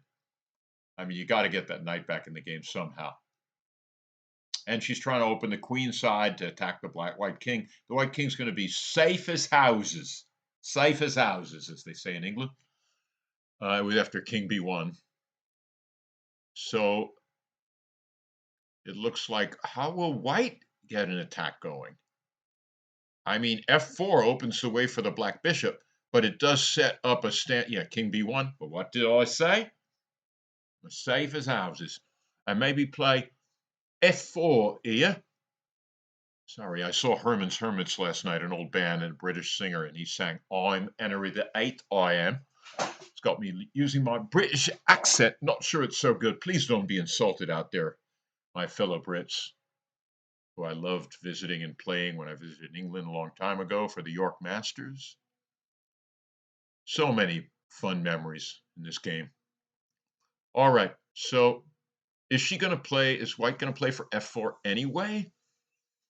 Not yet. Or is she going to play for h4 and then g4 and just hold on and play for that type of storm? Could be interesting. Yeah, probably h4. Crack open the king. I mean, there could play on the d6 square eventually with the center, the rook d1. So, black has two bishops here. I mean, this game is not over. I like that Jessica's playing scrappy. She knows the king's Indian ideas. And ladies, I hope you don't mind me using your first names. I know we haven't met, a lot of us, so I'm just doing it for ease of reference here. All right, let's take a look at the board again. It looks like this Teasley game going to keep moving too. All right, so no, the Rodchenko hasn't moved yet, but they both have plenty of time. And we've got back here, and the knight came to c5. Bishop took. I guess it was knight took, bishop took. Oh, okay. So she wanted to trade off pieces instead of take the pawn. Not sure that was the right idea, but oh yeah, nice pirouette. The knight came out. And wow, computer didn't like the capture as much, but yeah. Oh, now, yeah, sure. Now the computer likes knight g5. Remember that idea before? Yeah. Yeah, I like it. I like knight g5. It's funny. This can't take that. I guess queen d5 would be the idea to mate, right? I mean, can he get away with queen d5, threatening to move that knight and uncork a mate? No, because bishop e4, in your face. Oops, queen takes e5. Bishop takes c6 check, followed by rook takes queen. See? So knight g5 is a good move, because if h6, again, we have some, maybe even a sacrifice on e6, but probably just queen h5, something like this. Look at this. Ooh. And now all your pieces are over there. I mean, this, the can't take, the rook is hanging. It's just I've played so many attacking games like that when I was an e4 player. Sometimes I'll play it again, surprise people. All right, so let's go back. She played it, or didn't she? Sorry, I have to go back. That's my analysis for it. She did, and let's give Aravindakshan.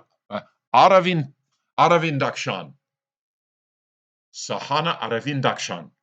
Tell me later if we meet, when we meet. Did I say that right?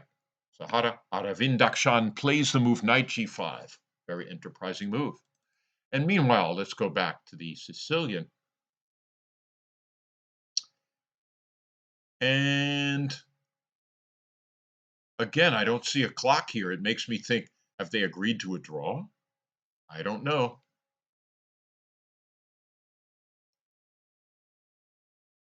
All right.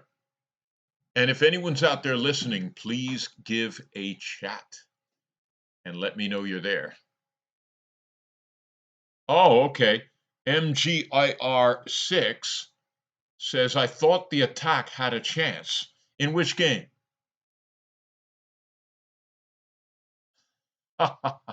Okay. What? Oh, it's not broadcasting time? Somebody's telling me in the chat. Oh,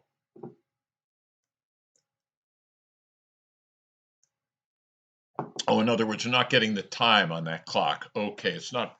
Yeah, yeah. All right. Oh, okay, Nicole. Yeah, wasn't sure about that in Miss Zlochevsky.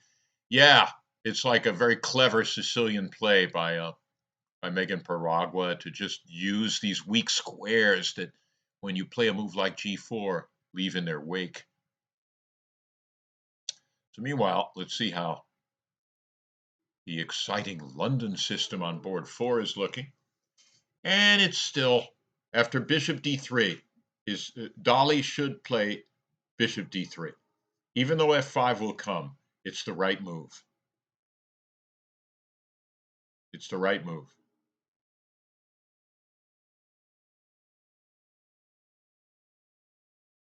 So the engine is looking at bishop d3. Oh, she goes knight jer again.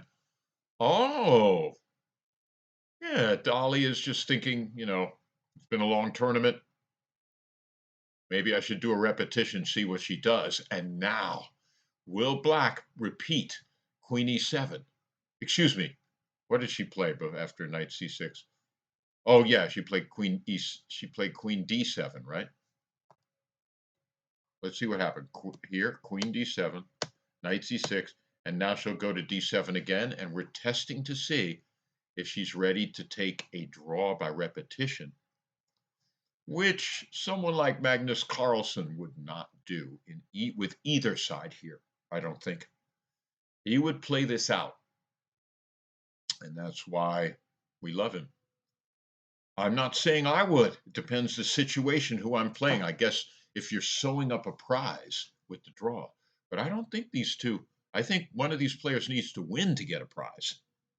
So they might be worth playing this on. This is an interesting game. They've each got about an hour. And so she says, no, you're not getting a repetition. Very interesting. And in a way, it's good because Dolly had the move with the knight on e5. So what she's doing is she's giving away the a7 pawn.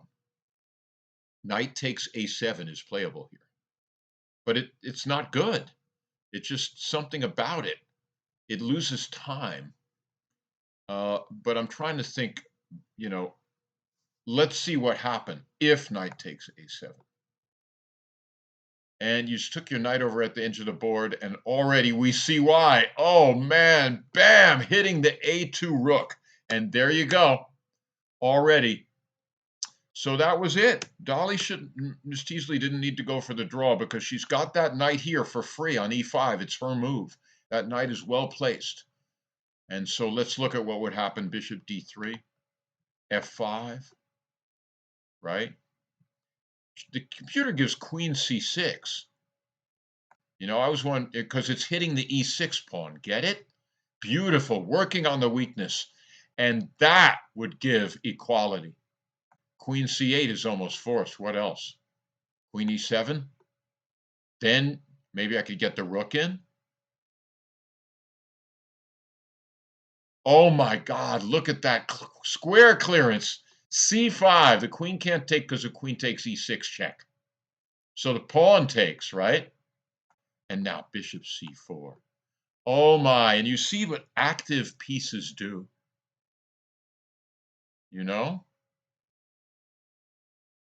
Rook b6, defending and attacking, but queen d7, and you get forked.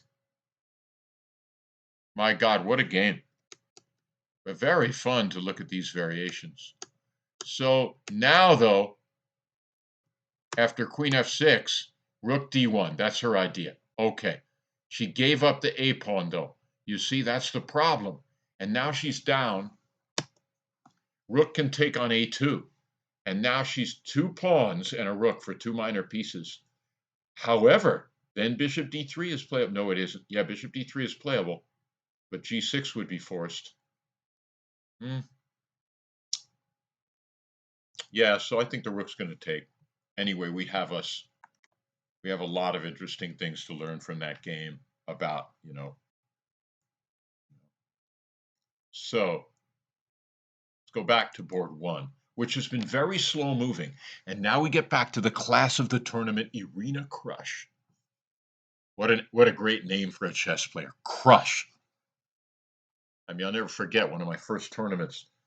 We were both 3-0, and a guy walks down the hall to like, oh, I'm going to crush you. So I won't go into that. I'll tell it another time. So what do we have? He goes h5 to stop, but that extra pawn, that missing f pawn, is hurting black, because now a move like g4 will be playable, or it could be set up after rook g1 or something, and crack open that king side. However, the engine likes queen e2, maybe setting up the same idea, but that allow that because bishop h6 is coming anyway, right? So, oh right, queen e2 threatens g4, perhaps, because it covers the g4 square again, and then you're ready to play it and open up the king. And like I said, we're safe of houses down here with white. It'd be nice if black had enough space for his rooks to operate after, let's say, a crazy moves like a4, b5, and a5, b, getting the other rook over there, but there's too much blockage. That's what happens when you have less space. You can't transfer your rooks from one area to the other. So the King's Indian always gives away space in return for attacking chances. I hope I look okay because I don't see the camera of me, so I hope I'm, should have combed my hair a little more, but it's great to be here with all of you. All right, somebody here. All right, we're getting a little chat. All right, good. Possible attack for the pawn. Possible. That's what the King's Indian's about, but I don't think it was an intentional sacrifice of a pawn, though I could be wrong. So now, what do we have? All right. Let's look here. Sure enough, nothing much has happened here yet. White played a4. Let's see. Yeah, the last move was a4. All right. Possibly gaining space with a5. Though without the rook backing it up, it's a little weaker over there. I mean, at one point, maybe this rook can hit c4. Not yet, but could be something. Usually you want to play for b3 and c4 here and keep the queen side locked. I'm not sure, actually. In this position, you may want to get your rooks over to the queen side and try to get a queen side pawn advance, because white has to have a plan. And that plan would be to get the rooks behind and start advancing on the queen side. And therefore, pawns b4, c4, c5, with a rook behind it, maybe even c6 after that. And then this bishop comes to life, because it doesn't make sense for white to play f4. So I think white has to switch up on plans here. But maybe this knight is coming to g5, but then that bishop would be a thing of dead wood. So we got a lot of interesting ideas here, but it's hard for me to think of a plan for white. And it's good to have a plan besides expanding on the queen side and getting the rooks behind that expansion. So what do we have here? All right, the queen came out. Very nice. Bishop d3. And now, yeah, g6 is playable. And now at least Dolly's finally got this set up, but at the cost of a whole queen side. Now, there are two moves. The computer prefers queen f5, but that allows doubling pawns, so a human isn't probably going to do this, even though the computer says it's better to do, So I think the human player is going to play g6 here. And now after g6, wow, white likes knight g4. I mean, attacking both pieces. So, oh my God, it looks like you got to play Queen F5. Sorry, it's forced. Otherwise, you lose material, right?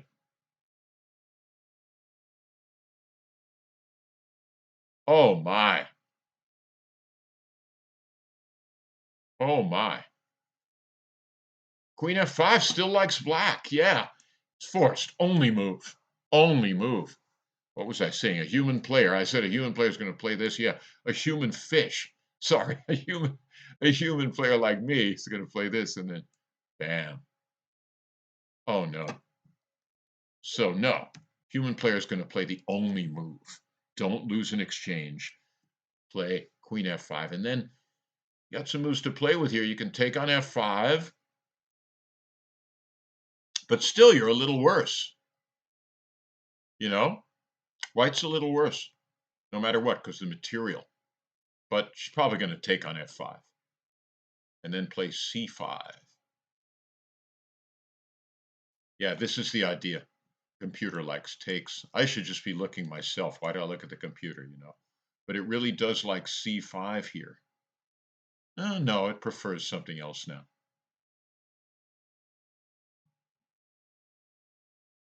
Yeah, C5, B takes, bishop C4. Look at that.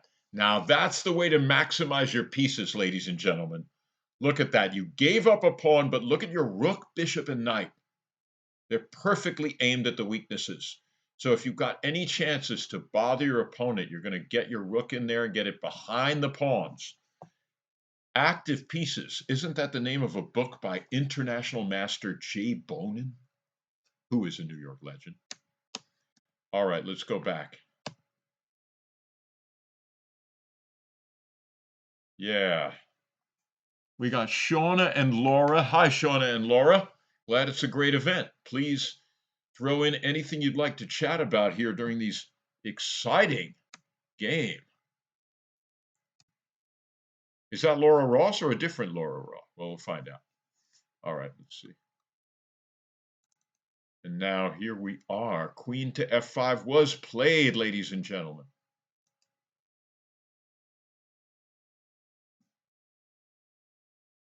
All right. Well, Queen to F5 was played, and meanwhile, will she find Queen takes F5, followed by C5, the dynamic way to play chess. She must take, otherwise she's just playing like toying. She could go back to E1, I guess, and Queen F4. Is there any point to that? Queen E1, Queen F4. Wow. Geez. Maybe there's a method to that, huh? So bishop B1 threatens knight D3, right? Oh my God. So she could get a piece right now, but it's not good. Do you see this? Check, takes, and doink. But it's not good because 3 pawns for the piece leaves black better. So it's better to just threaten that fork. That's interesting. Well, this is good that Ms. Teasley and Ms. Radchenko both have plenty of time. Because now bishop E2 or bishop B1 are both interesting moves. That rook is trapped. Knight D3 is coming, ladies and gentlemen. Wow. Wow. Queen E1. You don't have to take on F5. Wow, I'm learning. But is it too late? No, it's never too late.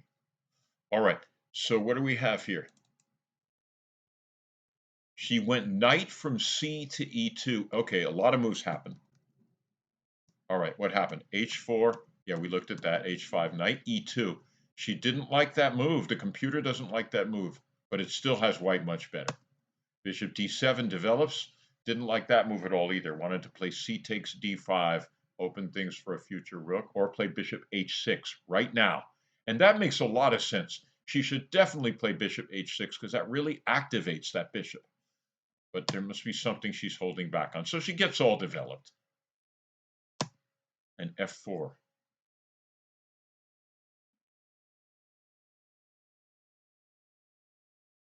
All right, so maybe she says, all right, I'm glad I left it on g7. I can open this long diagonal. But now rook e8 should be played according to the computer when white is less than a pawn up, which is interesting. So black has a little bit of compensation. Well, good. It's still a game here on board one.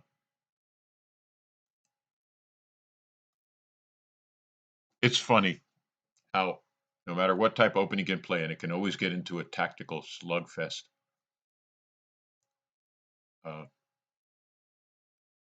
If you decide in hand-to-hand combat and things get messy like here. What did she go? She went, what? Okay, hold on. She went queen d4. Interesting. Not nearly as good, because after queen f4, oh, I guess she didn't see all these traps. Too bad she didn't find the queen d1 thing. She still could go, she went bishop e4, and not a good move. Because f5 just wins outright. Oh my God. You know why? Let's take a look. I know, because f5, right? And if she tries moving back, like the bishop, if she tries moving her bishop, does everyone see? She can't move her bishop here, because if she moves her bishop, flash tactics, what happens? How does black win? You got it. Rook f1 check. And you see, you lose the queen. Rook takes f1, queen takes queen. Oh no. So go back, right? Go back. Let's see, bishop back. So, but luckily, she has this move, knight g6, but it's still bad. It's still bad. All right. Oh, very sad. She was in the game, a really interesting game till the very end. She could have traded queens or played queen e1. The one move she couldn't play was queen d4. Like I said, Maestro Teasley, it's easier to be critical than correct. It's easier for me to say this stuff looking on. But I wish you had found that move. It would have been so cool. Anyway, we're going to have a decisive game, it looks like, because now if black finds f5 in this position, the game is over. So that's drama in the final round. And what do we have here again? All right. Well, at least the scrappy Jessica Regum, please forgive me if I pronounce all these names correctly, has all her pieces developed now. And the rook on a8 is the only one remaining. And so at least we've got that, even though white has space, better pawn structure. So interesting. White keeping the draw in hand, it seems, and that's all she needs, too. And here we go, back to this game. Wow, okay. Maybe black's been thinking a while, because this knight g5 move, yeah, that was the last move, and that's a tough move. You know, bishop back to e7, maybe that's it. Bishop back to e7, just say, get out of my face. All right, just don't play h6, though. And now here, all right, she did it. She put her knight on g5, you see? And let me show you what the idea is. I've played this position. I had actual draw and a win, both over grandmasters with black and a King's Indian with this type of structure. And I used the H file after this capture for my rooks. I played like bishop e7. Well, it came out somewhere faster, better. King g7, and the rooks came over to h8. And those are some of my best wins in a weird variation of the King's Indian. But this is, let's see, it's not liking this move for black. I'm concerned, oh no, wait. It says the queen takes was better. But after this, it gives white a big position after rook e3, a nice rook lift, which holds on to everything over there, I guess, and frees the knight up. And I like that move, rook e3 here. That's a class move.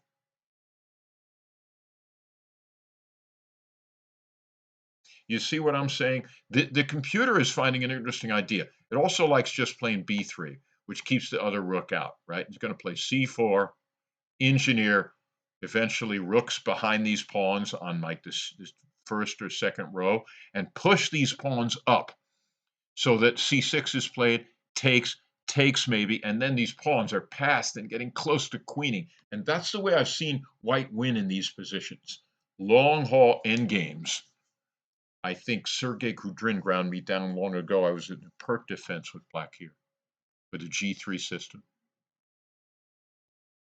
So let's go back here and let's see yeah, it looks like, I guess by taking with the queen, maybe, I guess she didn't want to trade queens. That's understandable. But now the queen's going to make sure to have to find some way back in the game. They really think this position is now equal. Computer even likes black in a lot of lines. So, well, let's see. I mean, yeah, after this, I guess that queen is going to be offside for a while. And that's where white can start working with her pieces on the queen side. So, interesting. But it's not over. So let's see. Nothing here yet? No.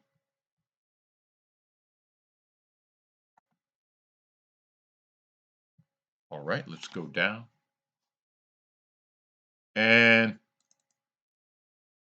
wait, what happened? Hold on. Sorry, this is just too much, too exciting for words. They're never playing the strongest continuations. So he goes here, here. She didn't find f5. f5 would have won instantaneously. The bishop can't move. So, oh, let's see what she could have done. Oh, it's still good. Okay, it's still tremendous.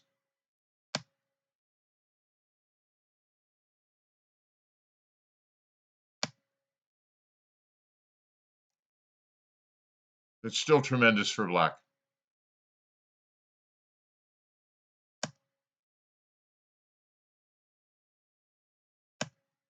g3 is played.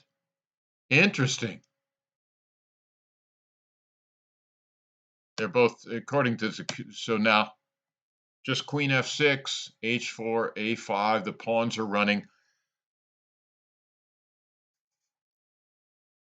Yeah, queen f6 also might even threaten like a queen came to f1. Interesting. All right, here we are. Queen f1. What can white do now? What can white do? It wasn't a very good move, but still, it's not bad. Not much to do with white. I mean, she needs to try and get that mate threat again. Maybe she should go, well, no, because if bishop d3, then bishop d3 again, playing queen e4, maybe. Yeah, she's going to do that. That's a human move. Bishop d2, the computer suggested, because I think bishop d2 might have been better because it saves the king and controls that whole diagonal. And now at least the queen can go to, now that you can never get out of the perpetual checks here. So queen e1, h4, yeah. Okay, much better position for black, but it's still a game. It's still exciting. And now what happened? This is surprising to play knight e4 here and offer this easing of the space disadvantage to black. I do not like it. Like, keep my knight there, you know? Rook e3 a better move, b3 a better move. You're letting the trade happen. And you both end up with ugly bishops, but maybe the idea is to take and help develop the piece. But according to the engine, it's completely equal now. Because it also enables a possible future move like f5 for black after the bishop moves. And that's the break, you see? This pawn break is going to be thematic if she can get a rook behind this to counter the queenside attack. And this is a hook that this pawn on f7, f5 can hook onto to crack open the f file or the h file. So I'm liking, this helps relieve black's position a bit. So should definitely take it.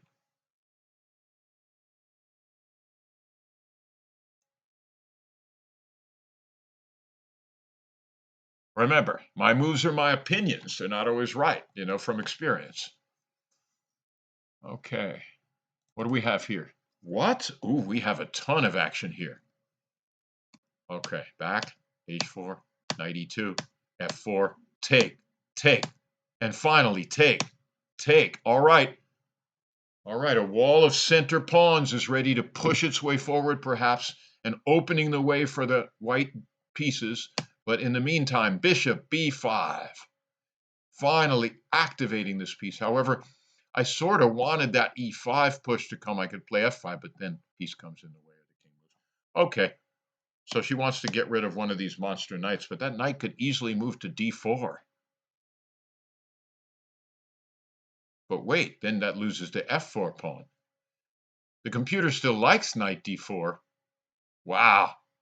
The computer actually doesn't mind this. Knight d4, rook takes f4, and rook c1 with a huge advantage, it says.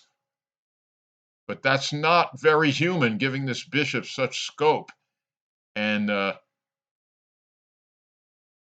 queen f7, knight 2 to f3. Okay, I see everything's blocked out and everything's safe.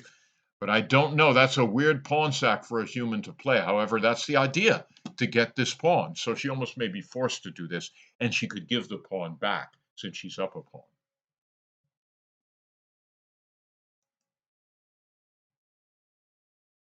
Well, let's go back. Well, we'll have to keep looking at this a little and see. Again, we have 23 minutes to 57 now. And I believe there's no second time control.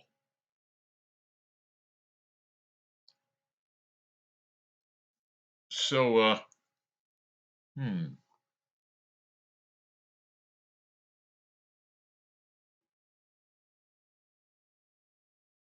will Irina play the knight d4? Interesting idea.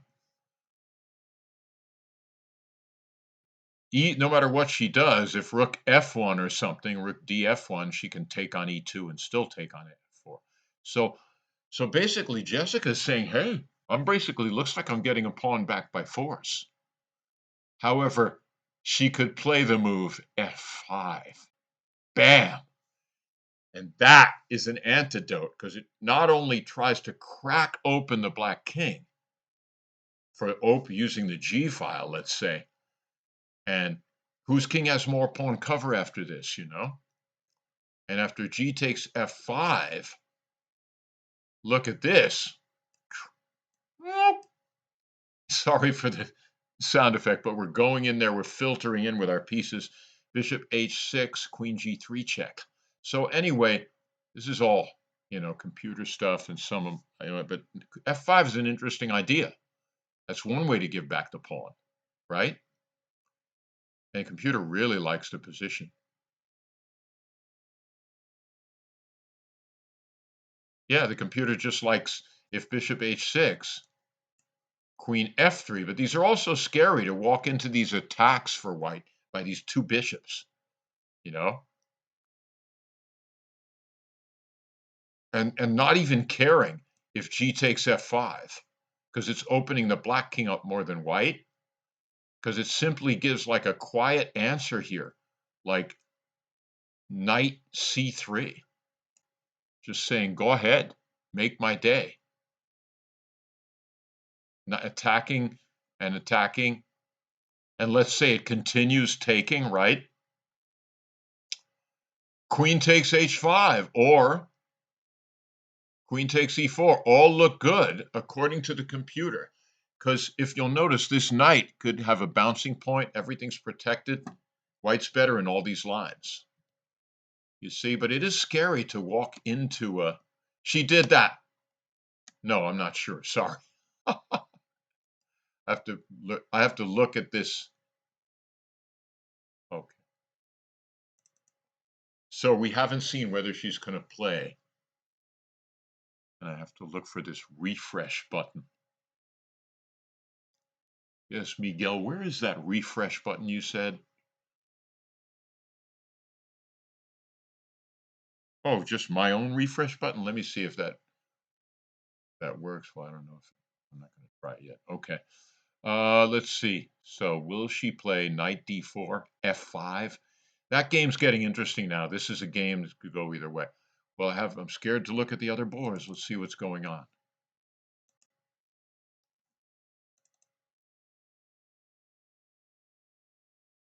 Again, yep. It came back, and now bishop d3, bishop g2 was probably a little better, as we said. If you play bishop g2, oh no, you're not a little bit. Oh, now it keeps going up and down. It looks good for black in the long run, but at least that bishop has a lot of scope and the king is safe. And now white to move again, and it's, they're saying h4, I guess, to give king a little breathing room. Or play h5 if you can, or get in a queen and rook battery. I don't know, queen and bishop battery. All right. Let's go back here. And now.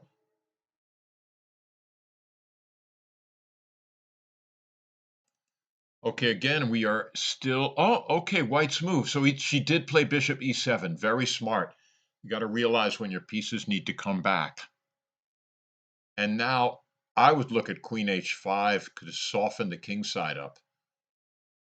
Queen g4. Yeah, computer likes that too. Queen h5, making him play g6. And then the dark squares around the king get weaker, right? So you could just move to h6, and now you've got a bishop aimed there, and the king is really not looking happy. So what do we have here? Let's go back to the arena game. Right, Irina's realizing, oh, hold on. Knight d4, she played it. And Irina's done this. And we're going to see if rook takes f4 is going to be played, and it will be, I'm pretty sure. And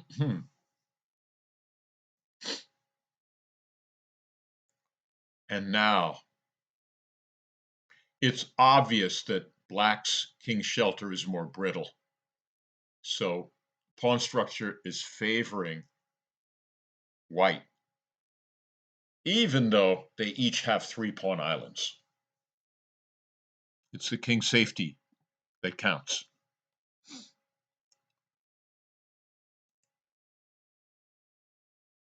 What do we have here? Let's see. Okay, let's see. All right.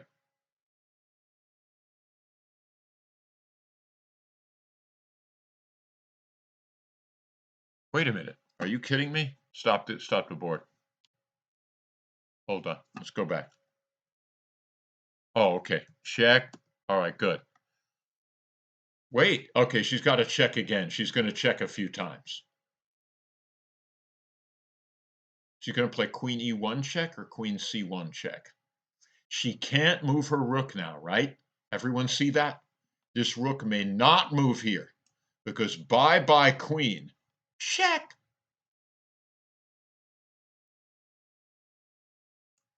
Check. Winning the queen on d2. That would be terrible. So she checks again. Yep.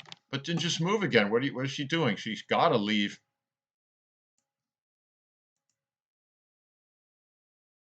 Yeah, she came to e1. Good. King's got to move up again. h2. Unless you dare move to g2, which may be decent. Doesn't really matter. Then the rook's going to move. And the interesting thing is, when you have a position like this, when you're black, right? The great thing about this increment time control, which makes you have to play better moves with the increment.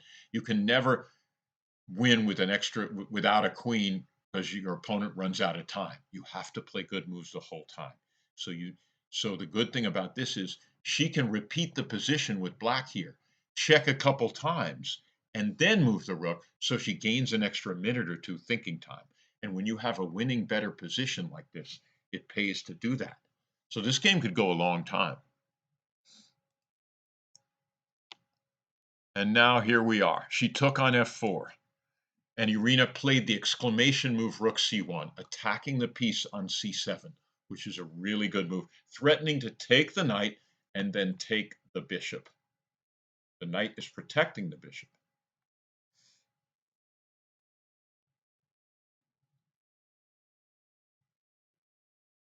And the bishop will have to, the dark square bishop will have to give itself up for that to avoid it in some lines. And that's annoying to have to do with your king this open. And that G file is going to be hard on that black king. So let's see what's going on. This is good. Jessica has 20 minutes and she gets 30 seconds extra added a move. So we're on move number what? 24. All right.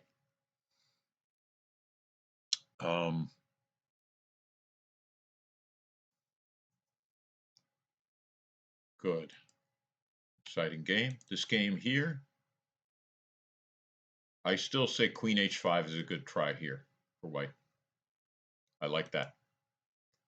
And here, let's see what's going on. The clock isn't available for us, but it is white's move.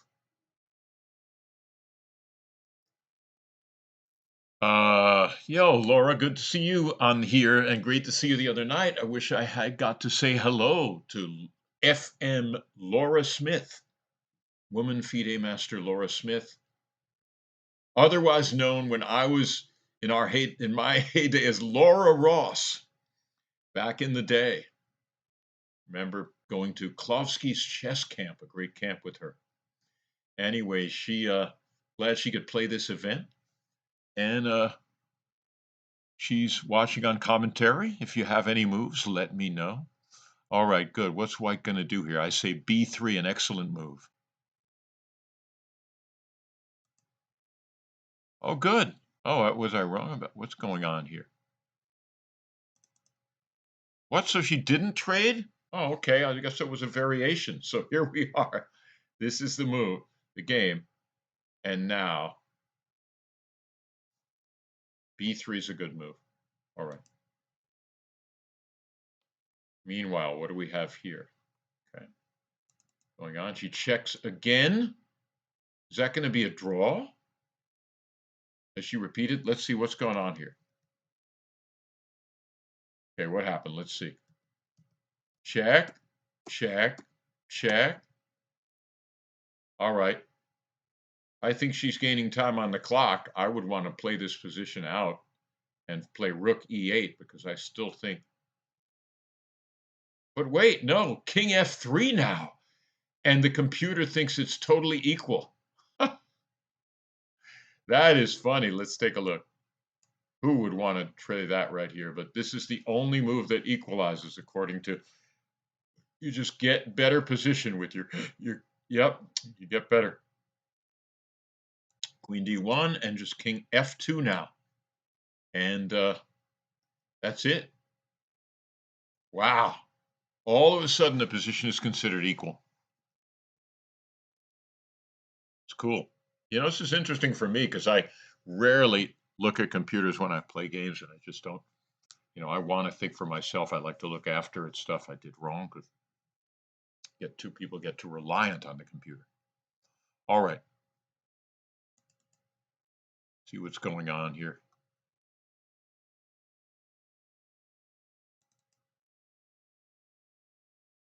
And Jessica's got 16 minutes and 56. She'll get 30 extra seconds a move. So now, actually, Irina has now 3 times as much time as her opponent. However, let's look at the good things. Black has this beautiful diagonal. This bishop is biting on its own granite. The rook is nicely placed now. And But the trouble is this threat of rook takes knight and knight takes bishop, winning more material. Maybe the answer is to, yeah. So they're saying, oh, okay, right. If the bishop will take the knight if it has to at any point. So what I'm wondering is they're saying queen f7 is the computer's line, right? And I guess the idea is if you try to take this, bam, then bishop takes d4 is thrown in, winning for black. Meow. Not, right? Not queen takes f7, which wins for white after knight takes b5. Okay, there are all these little subtleties going on in this position, and this is what a King's Indian player wants, at least. Not totally. A knight doesn't want a knight on c7 like that for that long. But you're getting the active pieces, and you've got a buried bishop of white. On the plus side, white has, good queen, safer king right now. But look at the idea of queen c, if possible, queen f6, and mating down there. I mean, so there's always that chance. But however, she's going to have to make some moves soon. That's for sure. Queen f6? What? She chose it? Allowing rook takes c7? Ooh, I don't know, because the end game, it's going to force an end game, and you don't want to do. Oh no, it was a blunder. The computer sees it right away. Rook takes c7 wins because queen takes d4 is forced, and then rook takes g7. Oh, and bye-bye. And now the queen has to go back. And it's just bye-bye. Queen takes rook. Oh, God. I'm moaning. Oh, no. So queen f6 was played, which is not is really a move that couldn't be played. Queen f7 could be played. And Irina's not going to miss this. She's not going to miss this. She's going to play it very quickly, I think, because it's very not hard to see. And I feel sad for Jessica, but it was great to be on board one in the final round of a tournament, though. It's always good. It's a good learning experience. You're playing a great champion. And Dolly Teasley has achieved a draw against Mizrachenko, or rather, Mizrachenko has achieved a draw against Dolly Teasley, but considering her good position, good. All right. Congratulations, but neither of them will be near the prize money because they took this draw. So that one's over. And now, sure enough, queen d4, and will Irina find rook takes g7? Of course she will, which wins on the spot. You see, if queen takes d4, bishop takes d4, that's not as clear. But still, white is better. Now, Irina should take some. She found it. And she will have a resignation right now. Oh, she took. She did not resign. And so Irina won't take long to snap that rook. And you are up a rook. No, you're only up a piece. Okay, will she fight? Will she play rook f8? No. This is going to be a resignation. Because rook f8 will even allow. Well, she could even play queen d6, but she doesn't have to. Queen d6. No, don't play queen d6. Sorry. It's better not to. Don't throw away everything. Queen e3 is good enough. Don't get greedy because you play, yeah, because the rook comes to f2 if you take on d6. It's not going to be nice. But the reason I'm staying here is because it looks like this game's really going to end.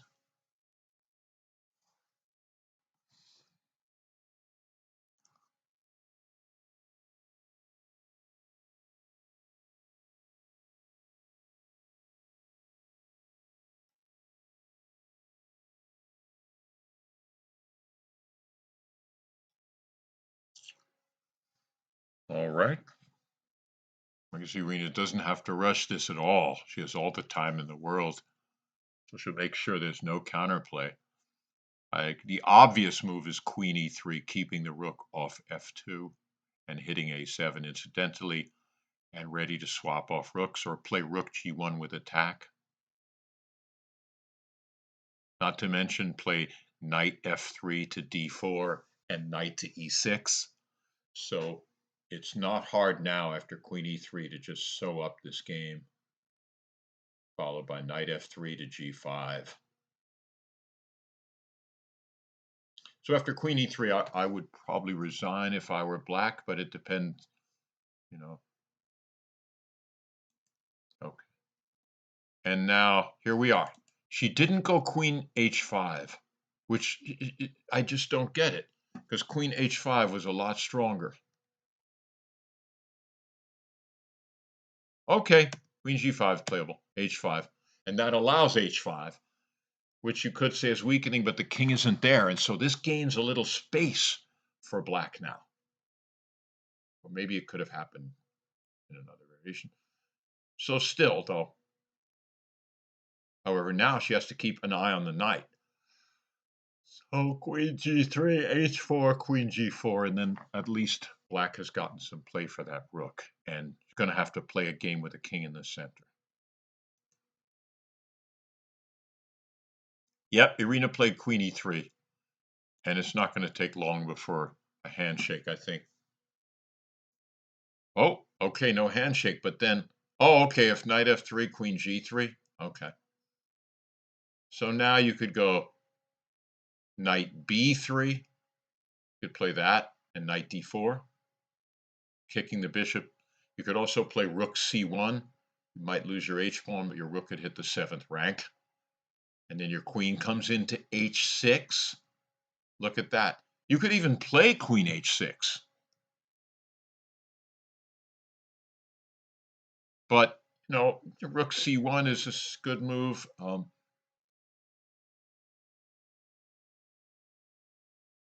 Queen h6, how does he defend g6? She defends, sorry.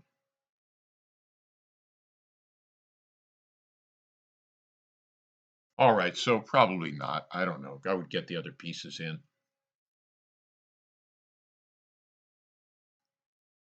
Rook c1's good. Knight b3 is good. Queen h6 may be okay, but it wouldn't be a first choice.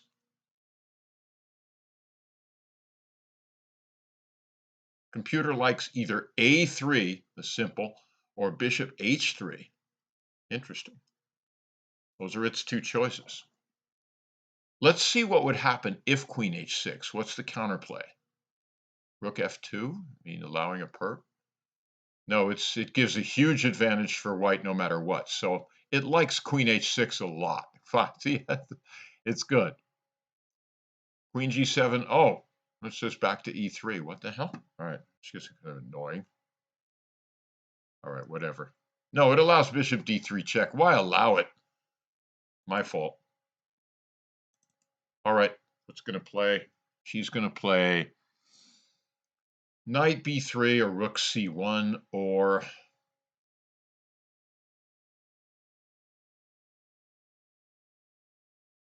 a3. Interesting. All right, let's go see the other boards. So the knight came back to f6. She goes c4. Good. Now she can play b4 or rook c1. Right.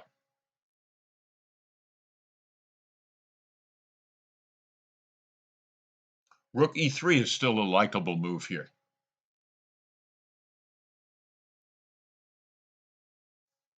All right.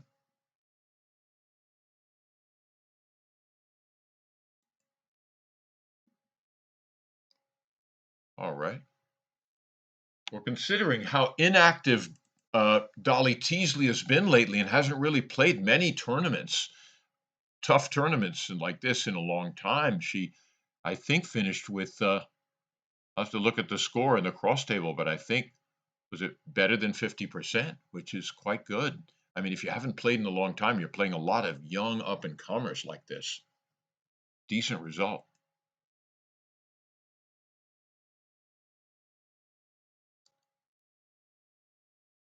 All right, Irina played bishop h3, which the computer did like. And I see. Then you could threaten queen h6, followed by bishop e6, which is almost light, which is basically lights out. So that sets up queen h6, in my opinion. I would be threatening queen h6 here rather than check. And that would be nice. So yeah, the computer is giving either queen f4 to avoid that or king h7. The computer's no patsy, but still it has white ahead by a tremendous amount, which is an extra piece. And what's going on? Sure enough, queen g3. So second board's a big deal here. Third board too.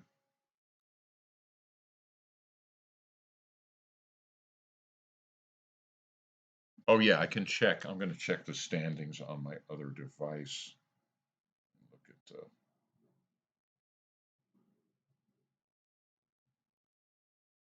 Marshall Club. See what we got here.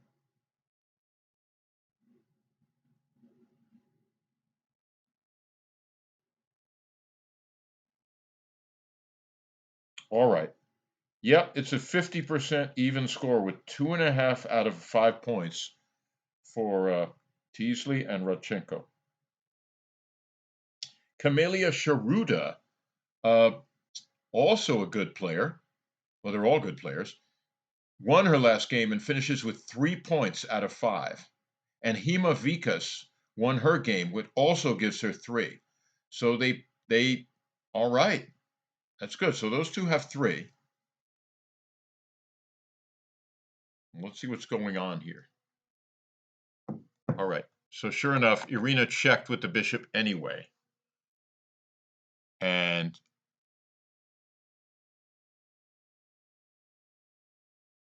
yep.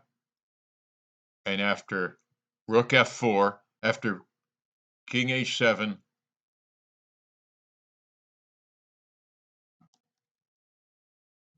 rook f4. Ah, okay, bishop there. King h7. Now it's her move.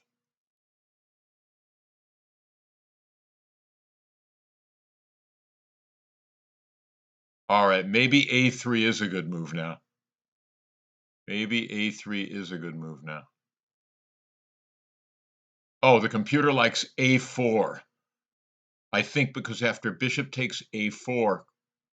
Oh, I was looking at queen takes a7 if bishop takes a4. But the computer likes rook c1 after bishop takes a4. The reason is, I guess, to give the king breathing room. To give the king breathing room after this and deflect it from the check on d3.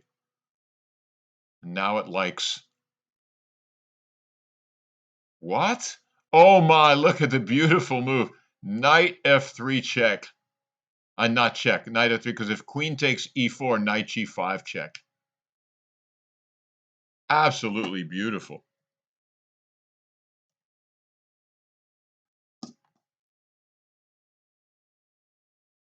If knight f3 check, if knight f3 now, what's wrong with knight f3 now? It's still damn good, darn good. Then what a move. That's the move, right? Oh, yeah, it's over. It's great. Knight f3 wins. It's funny, the computer doesn't want to play it now. It's weird. It wants to play rook c1 or a4. But when I put it into the computer, it's just all dead. What kind of computer is this? It's not a very strong computer if it does that. I don't know. Because now it shows this is just winning in all lines. Knight g5 check is coming. It's just, whoa. For instance, if he goes queen f6, knight g5 check, king h6, rook c1, and the rook is coming down. Beautiful. All right, let's see if Irina finds it.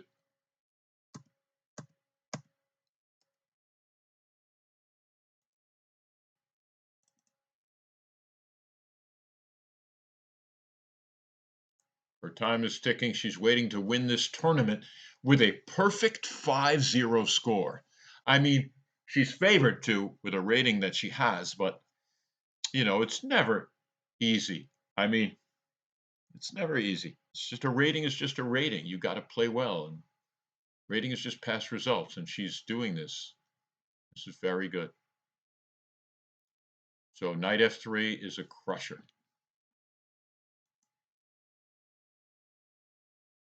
And what's going on here? Whoa! Let's go back here. Play b4, and knight takes g4, opening the h file. Oh my God. Yeah. Yeah, she needed to. Oh my God. Yeah, no wonder rook e3 had to be played.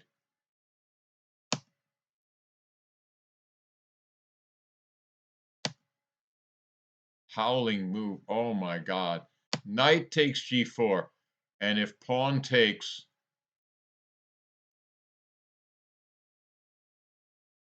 yeah, she lifted her king. Remember when I told you earlier to play king g7 and play the rook to h8? She set it up. You see?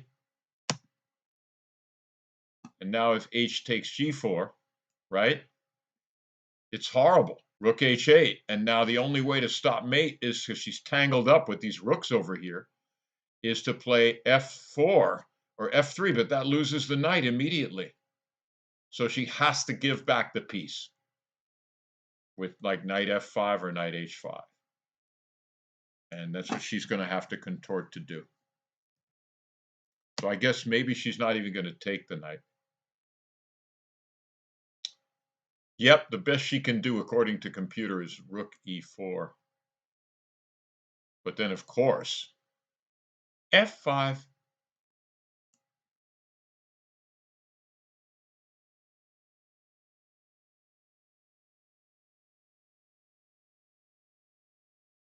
It's just bad in every way.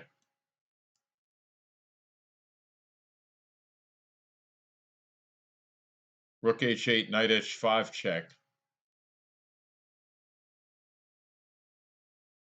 Yeah, it's bad in every way. All right, it looks like black has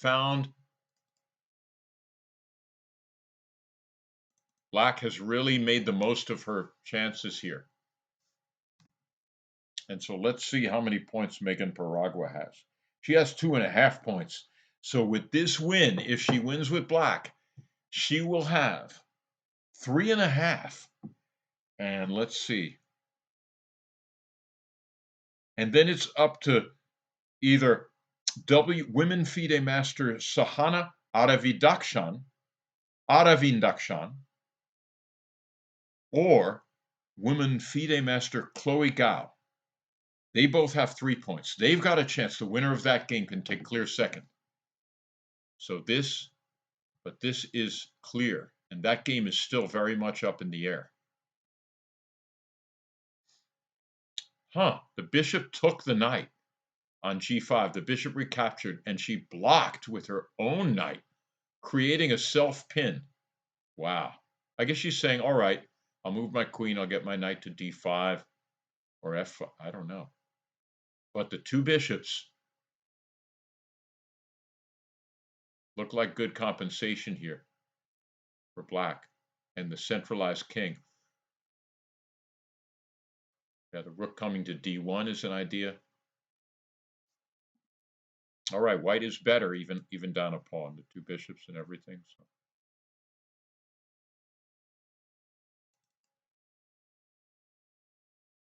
And wow. Oh, Irina's thinking. She's still thinking of the put away. Will she find knight f3? It's not that easy to find. It's there, though. I mean, you just have to see. Not that hard to find either. When you're up a piece, it's nice.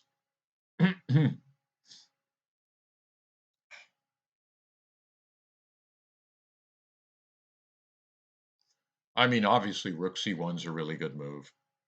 A4 is any move wins, but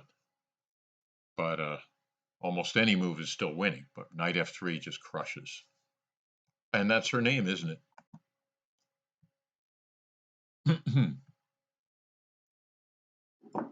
Excuse me for a little more lemonade.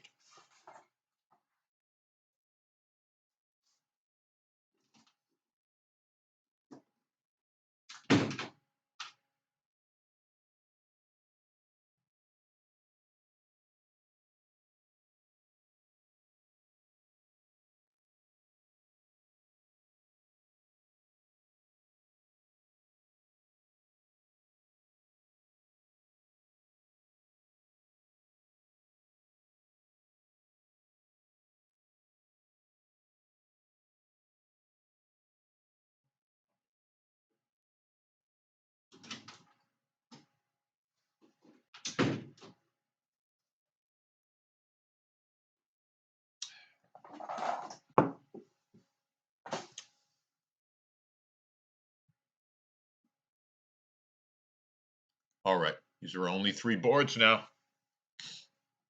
Oh, meanwhile, let's take a look at what happened in the final round. All right. Camelia Sharuda defeated Eileen Liu. Imavikas defeated Elizabeth Moshkevich. Elizabeth Moshkevich. These are all enterprising, good young players. It's great to see them come to fight it out in this fantastic tournament. Abigail Zhu defeated, excuse me, that's still going against Chloe Stark. And Audrey Zhu is playing Lia Yang still. And Nico Alvarado Yoshida is playing Wan Qin Li. Laura Smith had a bye this round. It's okay. People have families and can't play every round. Let's see, Nune Kachatrian had a bye. Kayla Acevedo also had a bye. And Erica Wrong had a bye.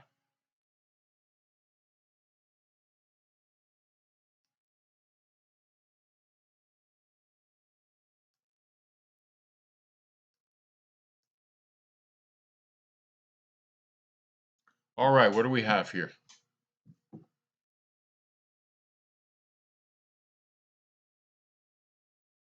Hold on 1 second.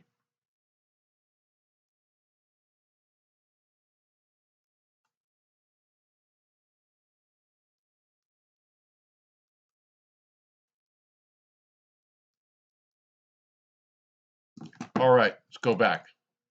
Well, it's I don't get what's going on board 1. Did Irina really not move?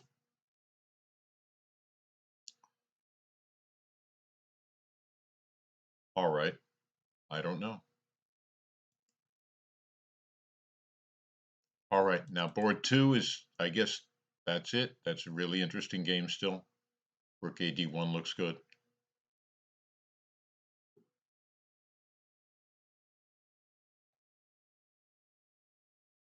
This is it. If one of these players wins, they take clear second and about $1,000, I believe.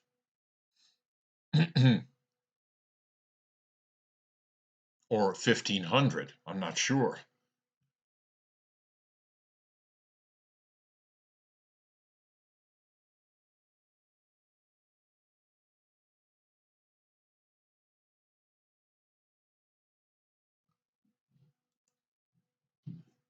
All right. Anyway, let's see what if. Let's say you play Rook D1 here. It's tricky. Where is, another move I look at is A5, but then that pawn could get weak if I move the rook away from there.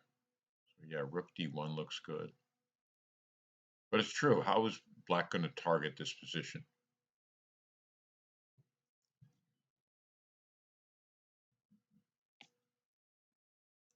Rook D1, let's say, or should the rook go to,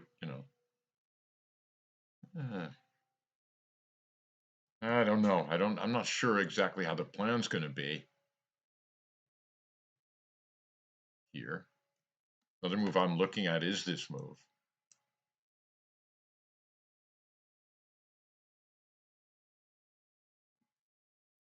It's just, I guess it's good to keep the queens on the board for white here.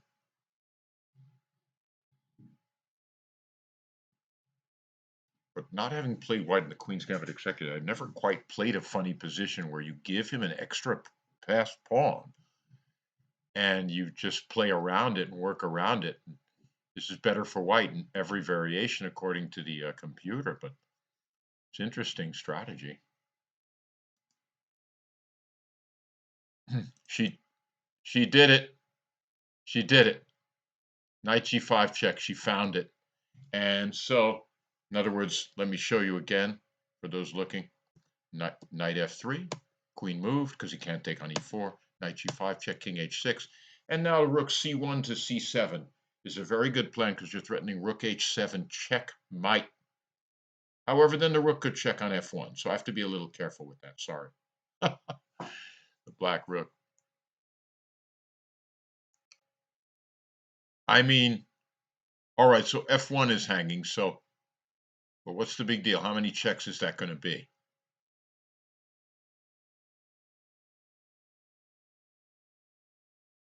You could play A3. You could play, I don't know. Yeah, rook C1. Just do that, right? Because if rook F1, the rook is protected on C1. The rook can't go to F1 if you just stop that check, because the knight will discover check, and it will be instant death. So I like the move rook C1 a lot. Oh, well, a simple win of material, knight H3, sorry. I mean, bye-bye. That's enough to resign. Look at the pin.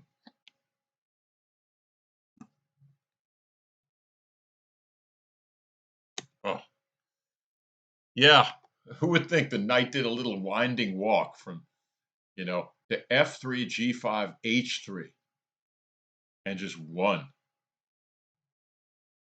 Knight H3, then she can finally give it up. It's over. There's no coming back. Knight H3. And this game and this tournament is history for the champion. And now what's going on here in Glau's game? I mean, sorry, not Gao's game. Megan Paragua's black game against Nicole Zloch. Hold on, I don't see the whole name down here. Nicole Zlochevsky. Good player, all of them. Okay, so the threat is mate and it's over. Knight H5 needs to be played. Or knight F5. It's really, whoa. Oh, okay. That's the way, but she's still, the knight's gone because the pawn takes its place, right? I mean, Queen H2 is possible, then take on F4, and, these pawns are just monstrous. They're like, I don't know what to say. They're just like, when the pawns come in, it's like in this kind of spray of pawns. So let's say Queen H2, King F2, G takes F4. I don't think that knight's going anywhere. Let's try it. Oh, she took. All right. All right. Well, it'd be nice if you could play knight E4, but then Queen H2, right? Knight E4.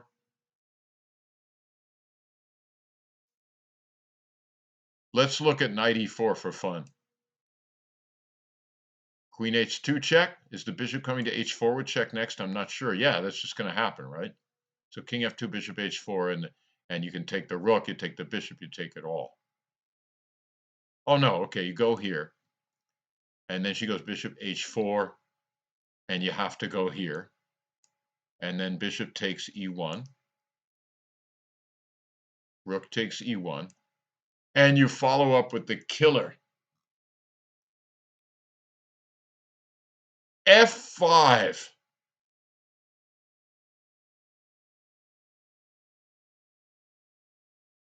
Well, there's one idea. I mean, you want to play rook H1 and trap the queen, right?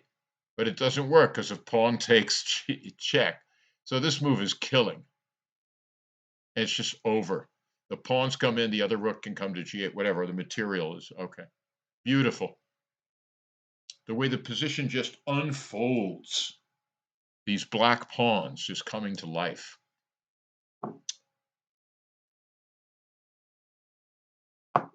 Yep. Started out as a Sicilian, but if these rooks had been over on C1 and B1, the king could have just calmly walked over to F1, and the pawn would still be on F2. The king would be totally safe over on F1. He had nowhere to run. She did. That's so sad. Chess is a tragedy of one tempo, someone famous said. All right. All right, now we're there. Right, so might as well go back. So that now the only try is, you can play knight e4, but it's going to be hopeless after. But she has to see that interesting continuation. Queen h2, bishop h4, and f5, the killer. f5 is the real point. If f5 wasn't there, she might be holding out.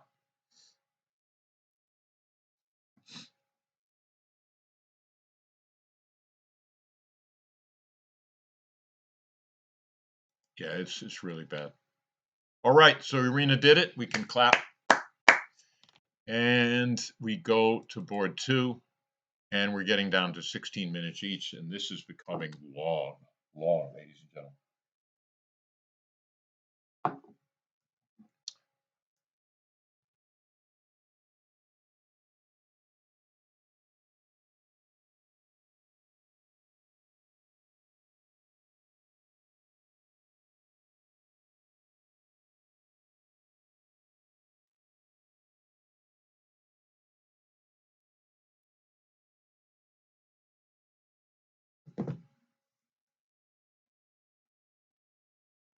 Okay, this game is really taking a long time now. I mean, this is really slow moving.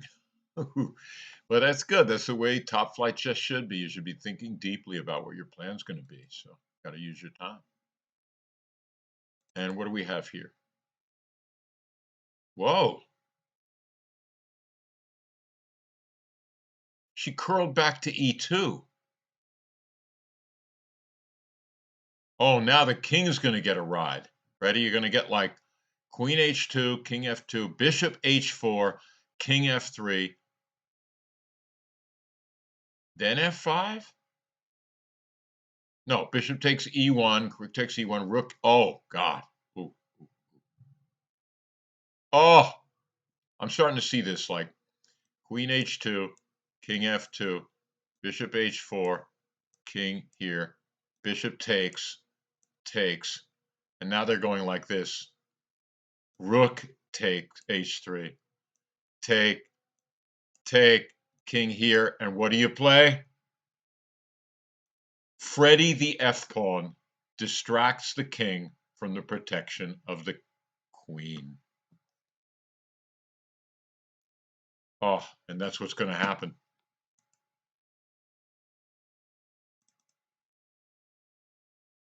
So that's all forced. It's right there, right now. I didn't look at the computer. I didn't. It wasn't hard for me to see that. She's going to see it. But still, you don't rattle it off a blitz. You have to write down your moves. Queen H2, King F2, Bishop H4, King F3. Bishop takes E1. Rook takes E1. Rook H3 check. All right. Good. She's going to seal it, and she will get 3.5 points. And then it's up to someone on board 2 to see if they can get 4 points and a clear second prize.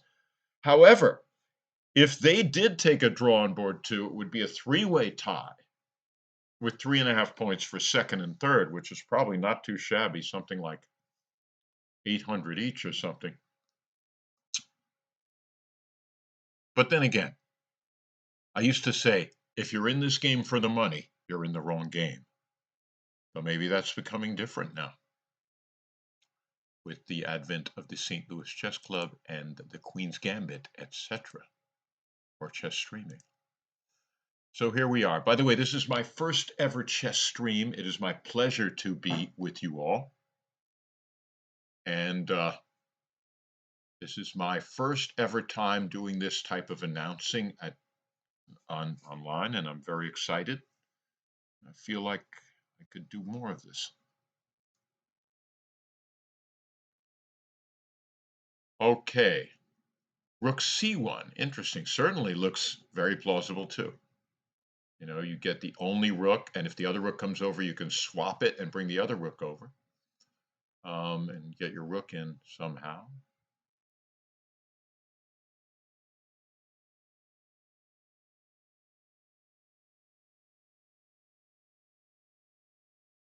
Queen H4 is also an idea, forcing the queen to move, but I don't know if there's anything to it. But rook D1, Queen H4. Here it goes.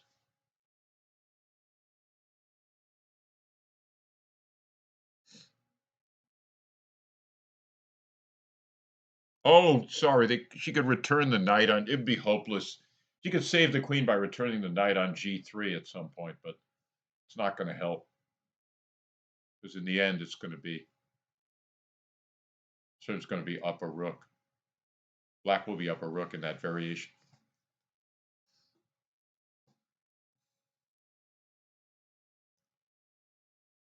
All right, she did it. Bishop takes e1 to let the rook in.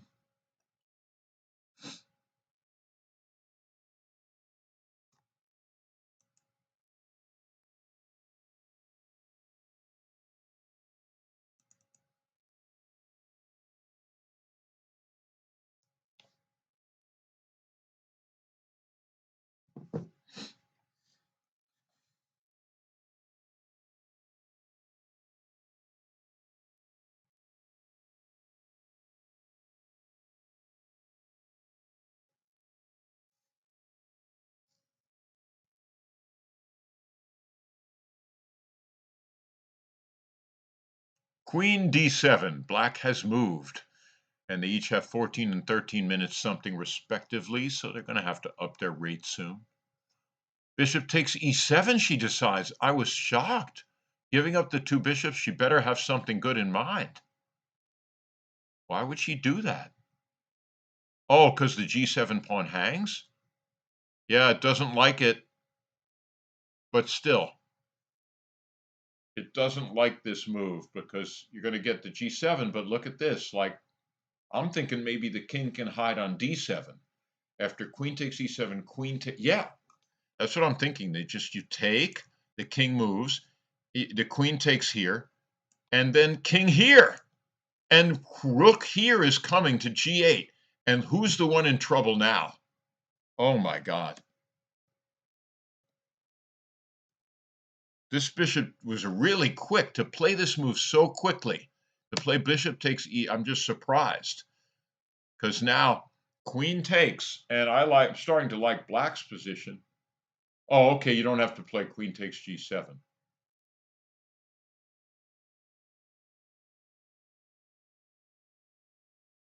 Yeah, if queen takes, right, if queen takes e7, saying rook c4 is a much stronger move. You see how interesting, right? If queen takes g7 isn't as good because of king d7, but rook c4 is good, according to this computer. But both are decent. I mean, I just, I guess maybe you have to consider taking on g7. But I'm thinking, according to this computer, it likes rook c2 or a5 better, like double rooks. Rook c2, keep that king back. That knight not going anywhere. I mean, if it goes to d5, it doesn't do much. The rook can come to c4 to try and take the d pawn and double. So surprising, but at least the game is moving along now. So the queen took, and let's see if she plays rook c4 or the other move. King is on f3, and Megan Parago is ready to play rook h3 check.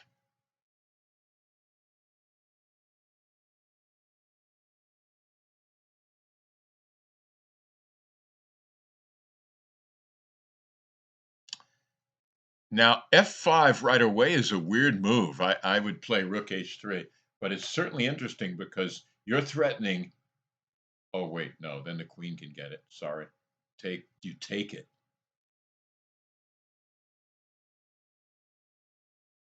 Oh my, it's sharp as heck. f5 is a consideration, but rook h3 check is just pretty strong.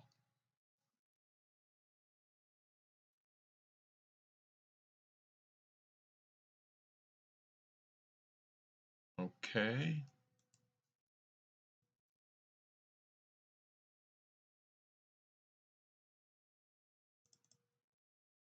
Here we are again, and if she's having said A, which is bishop takes knight, I think she's going to say B, which is queen takes g7.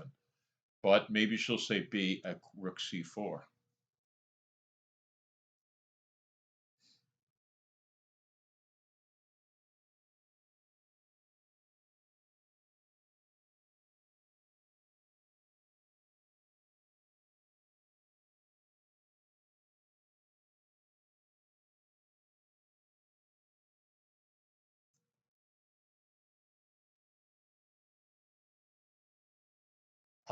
I have a funny feeling these two might take a draw eventually, but it might end in a draw.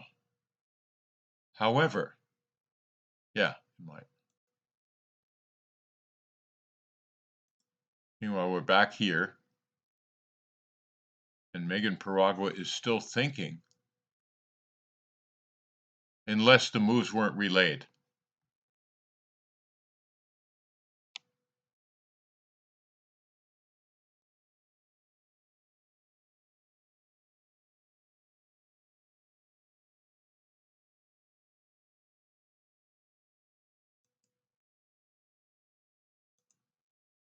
So a battle for second place is raging here, and here we are.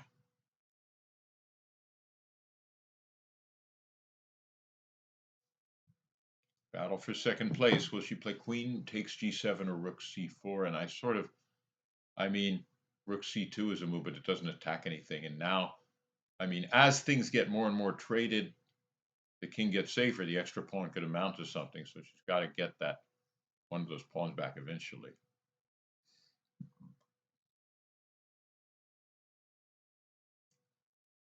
White would like to angle for, well, it's going to be hard to get any mate for black. But yeah, queen takes g7 does open up that g file, and that is a dangerous type of thing. So I'm looking rook c4, castles, rook takes d4. Yeah.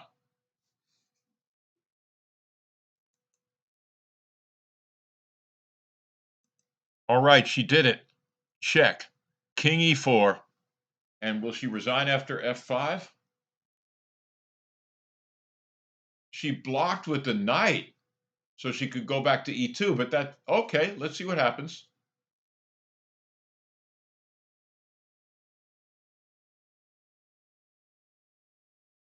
According to this, f takes g3 is even better than queen takes, because you're threatening your discovered death. But both are very good. Remember I said one side's up a rook? Well, 5 pawns are worth a rook, aren't they? If queen takes queen e2, queen takes g4 check. All right, she's only up 3 pawns, but ooh.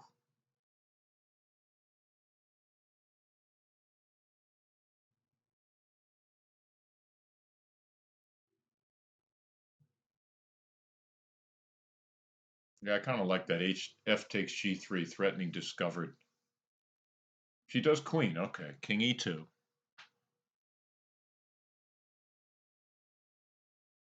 And then it's just, okay, king e2, queen takes g4 check.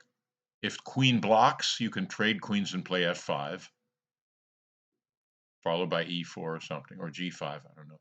No, you can trade queens followed by rook 8, rook takes c4. You want to just get the last bit of joy out of the position. Queen takes, if the queen blocks, then you take, and rook c4 is just mop up.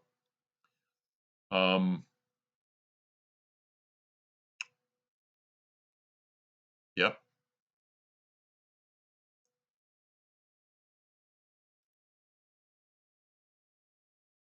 King d2. All right. At least she's kept a queen and rook on the board. But I mean, oof.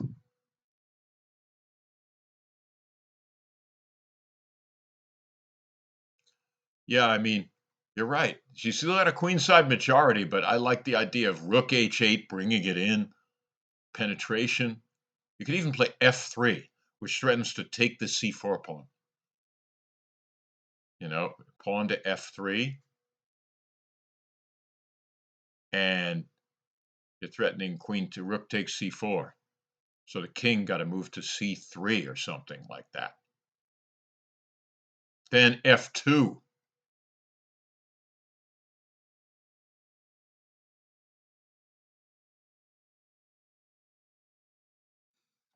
So 3 extra pawns, one of them doubled, but I mean, connected and passed. She goes rook h8, which is you can win as you please. And look, I'm very impressed with these players. I mean, rook c4. She didn't want to walk into an attack on the g file, so she went after the d pawn. And if black castles, then the h5 pawn remains a weakness, and the king's a little bit weak. All right, now do you take on d4? Probably. And then black can get a centralized rook. And it's, let's see. Rook takes d4, rook d8. Oh, that's what you play. That's a nice thing. I hadn't seen that in the head. The rook pops into d6. Very nice idea. So she went rook. She goes for the mating attack, and she gives her the passed pawn, but it's going to be too late. I mean, these pieces are filtering in. So rook h2 check.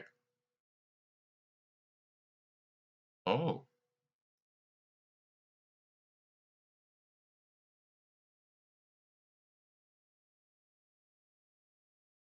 that's what you do. If you check, the rook blocks. You don't trade all the pieces, because if you play rook, if you go in, you could still lose. You go in like this. Don't dare. Be careful. You got extra pawns, but if you trade all the pieces, I mean, f3 is a great move here. If you take, you lose. Bing. You push. Whatever. I mean, not letting me do it, but all right. Anyway, get a little tired here. She did it. Rook h2. Well, rook e2 is a no-brainer. You got to play rook e2, and then it's going to take it, and queen takes, and you shouldn't trade queens. Got to, yeah, because f3 attacking the queen will win the b4 pawn with check. It's looking good. What? Then you're going to double on the second rank like queen g2. I mean, you're coming in with your heavy pieces. This is Morphy versus whoever. This is Anderson. I mean, this is the first thing you learn. Come in for that second rank. Yeah, it didn't really matter. I mean, it was losing anyway, but so queen c3 only move. And now, oh, yeah. Then queen takes d5. Bam. But wait. Oh, the computer announces mate in 15 with the move f3. But most humans might play queen d5. Then I'm looking at what happens after rook d1. Probably queen a2. And if rook takes d6, rook check or whatever. Wait, the e5 pawn's still weak. Interesting. Queen takes d5, c takes d6, queen takes. Yeah. Miss Paragua's not going to let her off the hook here.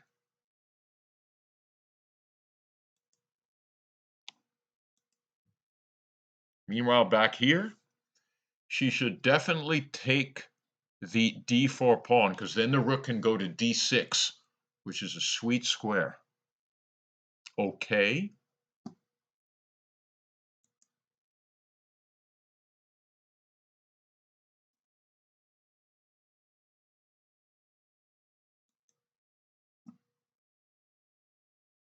What?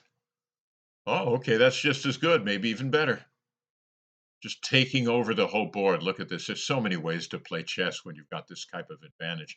It's called, what is it? There are 5 elements in chess, right? Maybe more. But we go like material, space, time, pawn structure, the funnest, and king safety, maybe. And who has the better king safety? Uh, uh, please take a look at White's king. It's totally exposed because it has no sentries or guardians, meaning pawns, in front of it.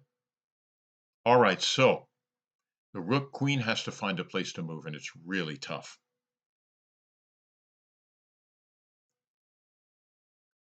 Queen b2,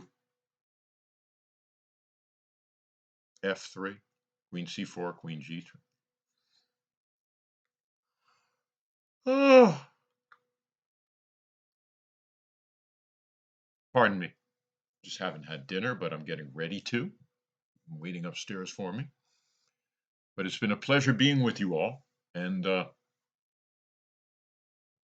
yeah,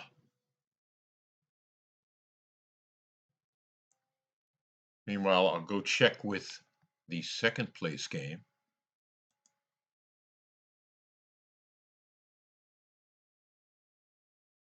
Again, really, you should take. It's Black's move. She didn't take. Oh my God, that wasn't a good move. She should have taken the d4 pawn. Now you risk being down a pawn. I mean, this was a mistake because you can just oppose rooks, and there's no taking on d4 now because the first c1 rook hangs. And now this is the problem of having this extra pawn. Well, maybe there's still something on the king side, but I don't see it.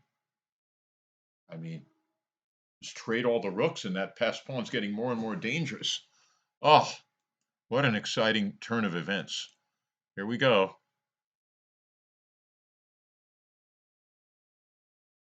I have no idea the time switch. Can you get the clock working on board 3? Maybe not. Guess so. All right.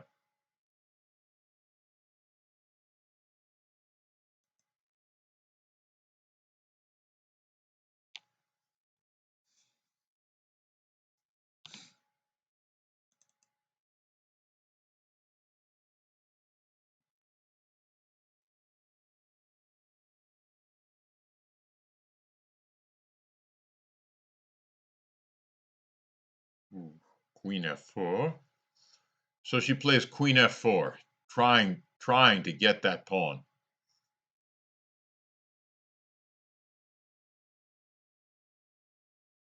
Computer gives a5, holding on to b4.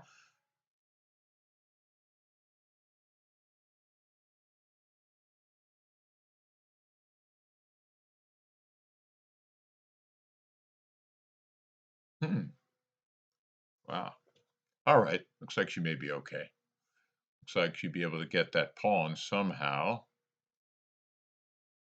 But if yeah, let's say rook fd8, she can take on c8, even take on d5. No, can't. Has to take on c8 first. Well, interesting. And was this a resignation? She's still thinking about how to hold?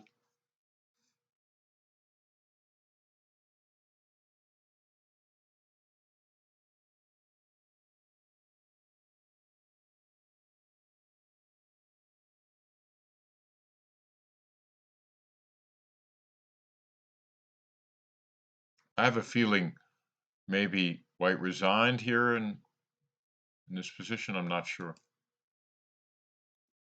Nope, I guess not. Well, no one else technically did.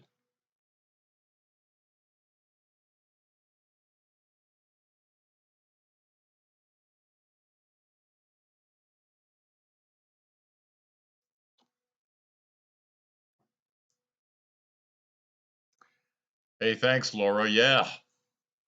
All right, queen takes d5. She came to b2, and queen takes d5.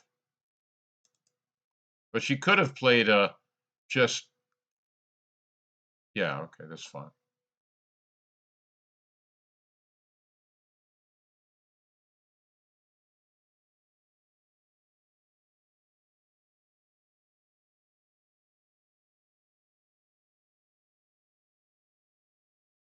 There's no, I don't think that anything else is playable except anything else is playable except c d6, queen d6. No, sorry, rook d1. But then queen c4 check.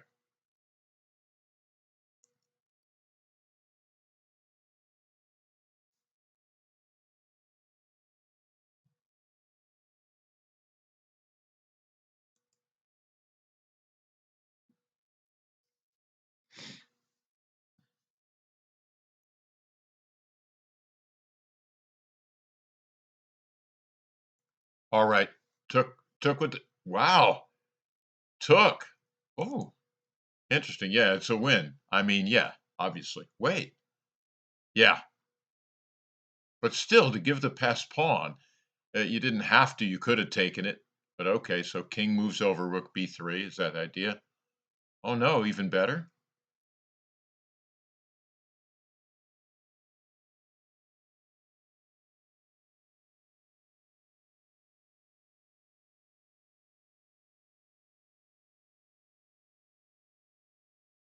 Well, then, let's say king b1, rook b3. Oh, okay. She won. All right, so let's say king b1. She won. It resigns. But still, right? So let's say she played rook b3.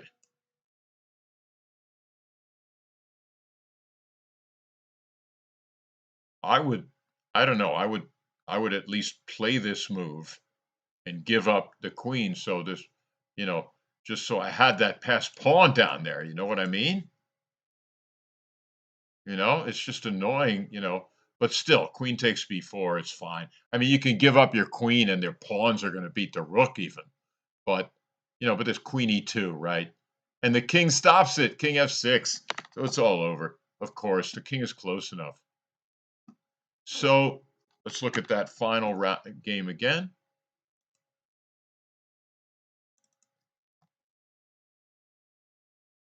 Final position, she gave up. She's losing too much material. And congratulations to Megan Parago for getting 3.5 points. And what remains to be seen is if it's good enough for a tie for second, third, fourth, or if it'll be a clear third. It all depends what happens in this game. So I've got to get some food. So I'm going to leave for a bit and check back in. And it's been a pleasure. Great pleasure. Hope to see you again. I'm FIDE Master Nathan Resika, signing off in my first ever commentary.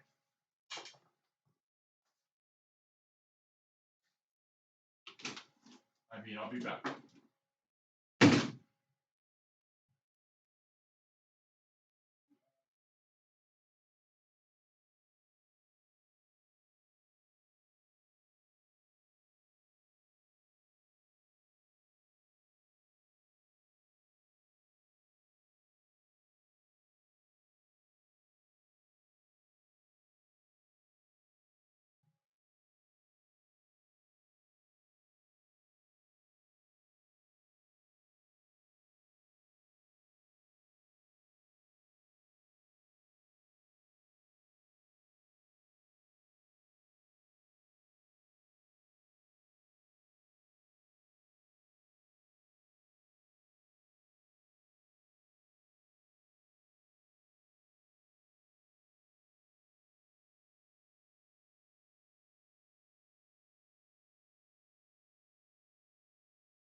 Oh, okay.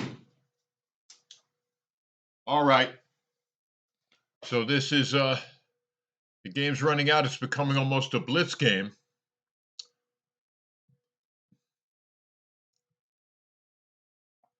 And she came back and she's decided to fight on with the idea of rook.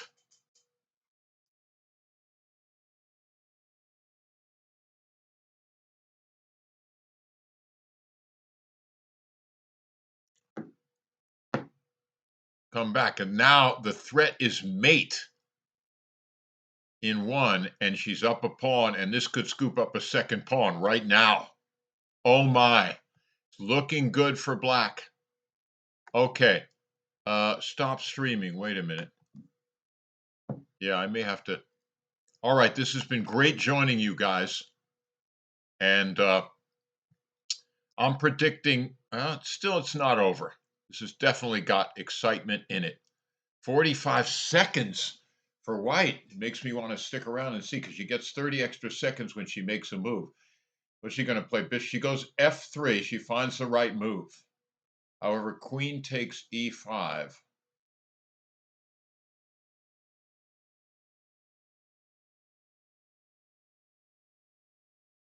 And now the whole idea is the bishop could settle itself on D5. So queen takes E5. And true, that A5 pawn could drop. So it's still a game, I mean, for sure. And these queenside pawns, it's really, really interesting. It's like, it's good. Actually, you learn doing this work.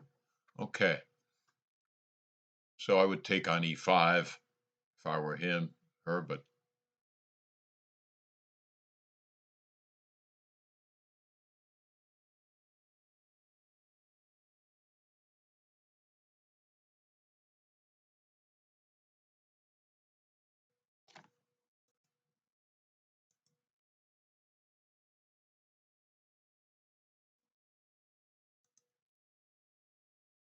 got it. Okay. Got it.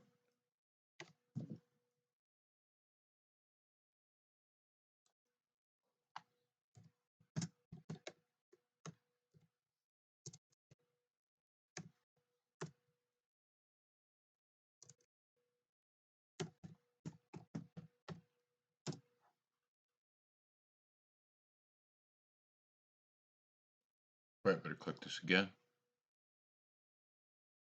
Maybe my face is a little too close to the camera. Now I'm seeing what it looks like. Hey guys. All right. Um, let's see. Queen D5, so take on E5.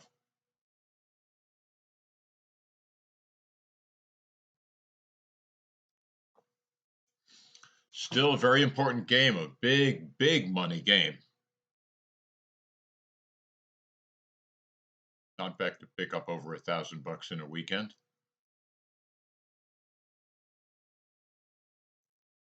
For what you love to do.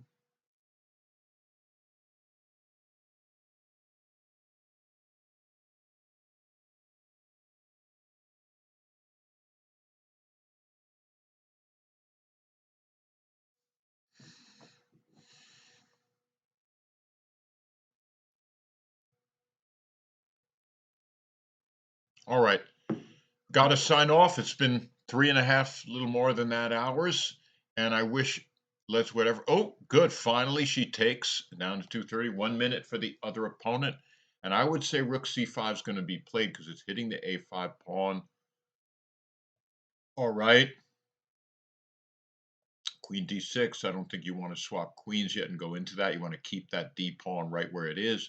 Queen d6. Okay, rook takes a5. Other rook comes in and hits the queen on c8. And then, you just solidify a better position for black, whether it's a win or not. Or is it better? Because look at the b pawn too. That's two pawns that can get moving. But if there's a good central majority, though. So it's pretty close. I mean, it's pretty close. I'm trying to see. C8, E2. It's hard to get that majority moving in the center because of that rock hard bishop. But I guess the way to do it would be, I guess you get your queen to d6, you got to play it, rook takes a5. Your plan could be, e5, followed by g6, f5, and finally e4, coming down the center, if you could get it going. But, you got to make sure your king is safe, though. That's the problem with that.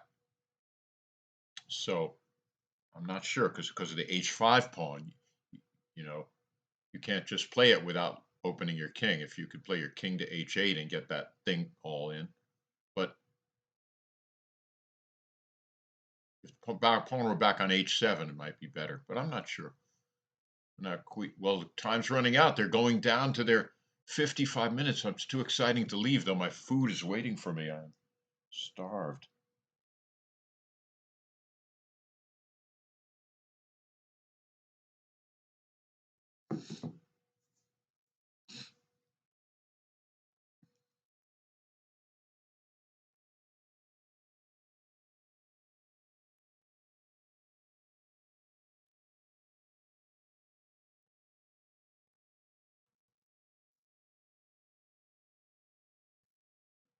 Wow. Staying in a pin instead of just coming back. I mean, I don't know. I don't see why that had to be played. Why stay in a pin? You want to move the e-pawn anyway. So, okay, that's a good placement. So let's say a take on a5. And then what do? You can't play rook c8 anymore. So now you can't take over the file. So it's a little bit, I see now black can't take over the c file anymore. However, computer still seems to think he's better. But I mean, I'd take on a5 and get the b pawn moving, I guess. I mean, to get those pawns dangerous the further down they get. But you want to keep that rook. You don't want to bury that rook. So, but you want to get like b4, rook a7, b5, a5, b6, a6. And I don't see the way the other majority can come, but the other rook, the black needs to get some sort of activity here. Rook, whoa, didn't take the pawn?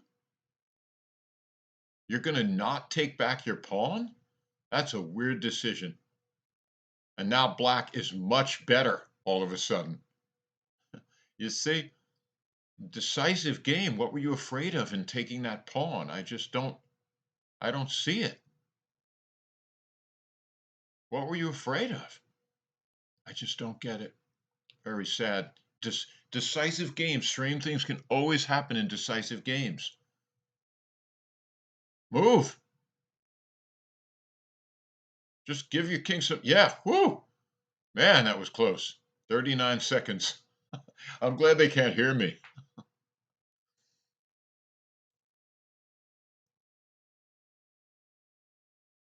Very good move. I mean, that's the perfect move.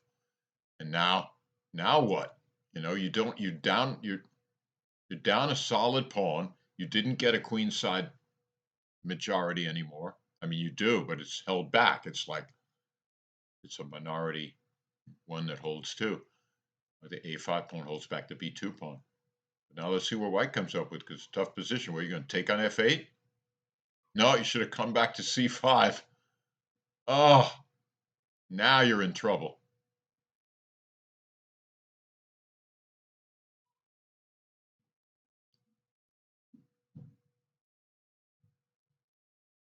Now you're in trouble. I'll be right back.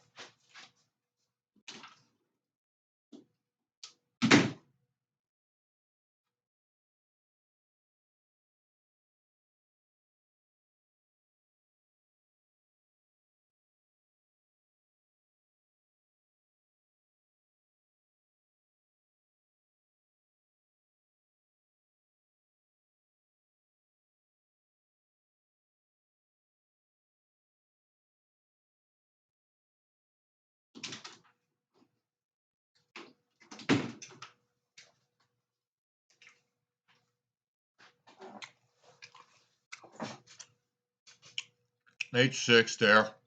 You throw in an h6 check. Oh my God. It's tough to play blitz chess. It's tough to go down to increment in a position like this. Something made her afraid to take that pawn, but now black's going to win shortly. I mean, look at this position. Safe as houses, right? Queen d2 or what? But then queen e3 check. There's a winning endgame, I think. But maybe she doesn't even need to. Yeah, you don't want her to get that pawn. You don't want to do that. So you want to hold back on that. You could play f5, hide on f6. No, you couldn't. Don't do that. And queen g5 check. Don't do that. How about, you can even play king d6 if you want to. How about king back to f8, queen h6? Oh, no, sorry. King d6. And your king's ready to back up the pawn. So then you could watch, because then if she tries moving the, I don't know.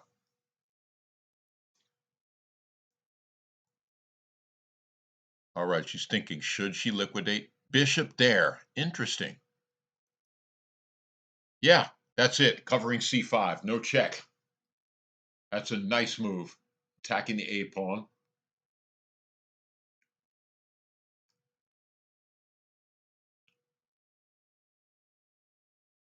And look, bishop b5. All right, but where are you going? All right, excellent. They got a little more time now.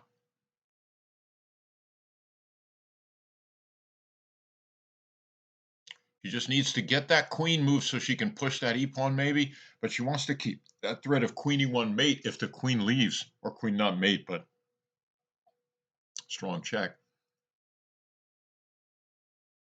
Oh, look at this. d3. Pawn to d3. And if the bishop takes it, queen d4 check wins the bishop. Yep, she found it. Very nice. Very nice move. And now, ooh. Maybe she can still try. No. Oh, God, you got to play. Oh, God, I don't know if there's anything. You can play queen. Okay. Queen d2, then bishop c2 in your face. In your face. Yep.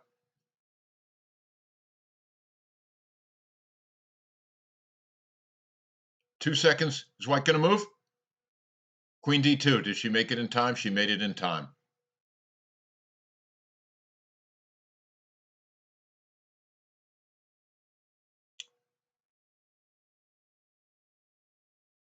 All right, bishop c2.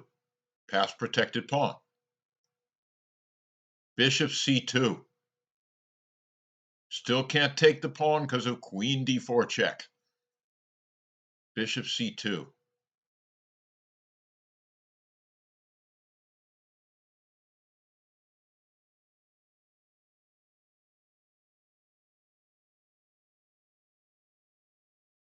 Queen d4 check. Okay, but I would have, you see, this kept an eye on the g5 square to leave it there and just play bishop c2. I'm not sure what benefit this gets her, because by keeping e5, you also, if the king moved to f1, the h2 pawn would hang. So I don't know. What does this get you? King f1, and then what? You're just getting her king closer. It's still good. I mean, don't get me wrong. King f1, bishop c2 now, but she could have played it right away. And then it leaves white with, what the heck am I going to do after bishop c2? But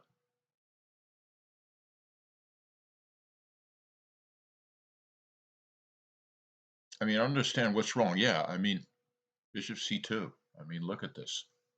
But now queen g5 check is a possibility. You see? And it was not allowed with the queen still on e5 here and the king on g1. However, maybe it doesn't matter much. I mean, it's a big advantage.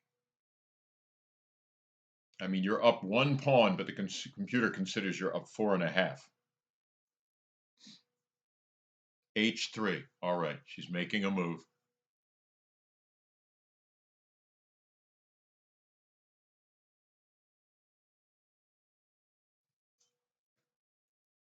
Why not queen takes b2? No, it doesn't work because a bishop takes d3. and then queen. No, queen takes b2 works. Bishop takes d3. Queen b1 check, winning. No, I mean trading everything off. Right. And now if bishop takes d3, queen b1 check.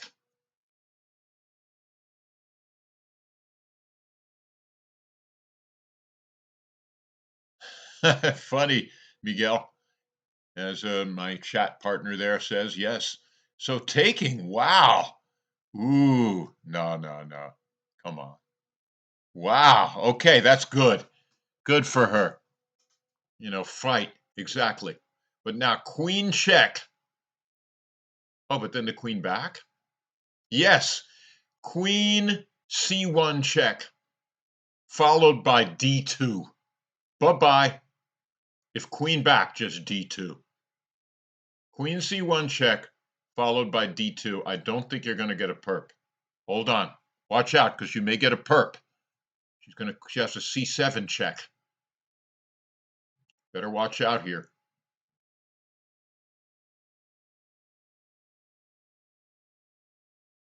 Better watch out. You better make sure you run out of checks. I think d2 is going to do it, but you got to make sure you don't have queen c7, queen d8,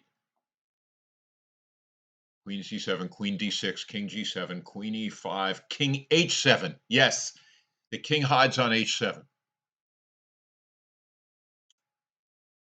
So here we go. d2, just coming down.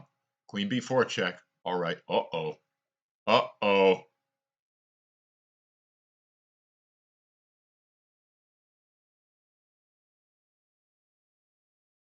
King f6. Right, and then you can block with the pawn. Now, if queen d4 check, yeah. If queen f4 check, king g7, but queen d4 check seems to be the only try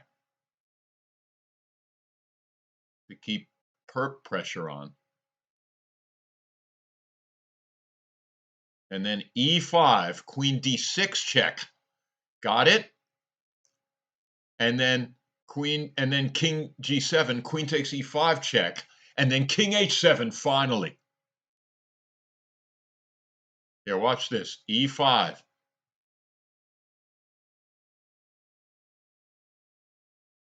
You hide on a7. Oh my God, I'm not sure. This is exciting. What a time scramble here.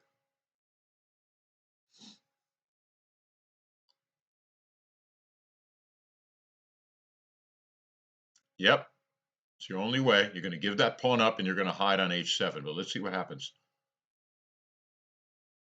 Queen check, king g7, queen takes e5 check, king h7, queen e8 attacking f7, bishop b3, and then it's all over because you can't get in. Once you defend that f7 square.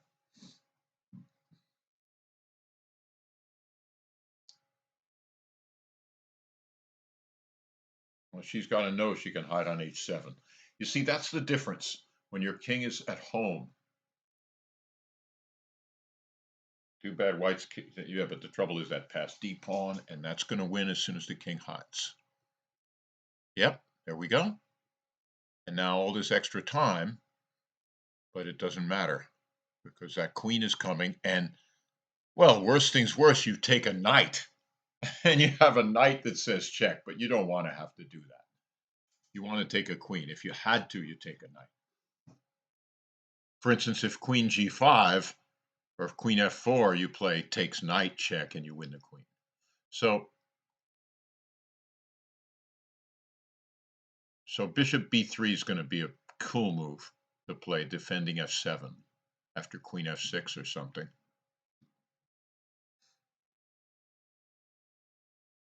And then if bishop e8, then you just queen. There's no check.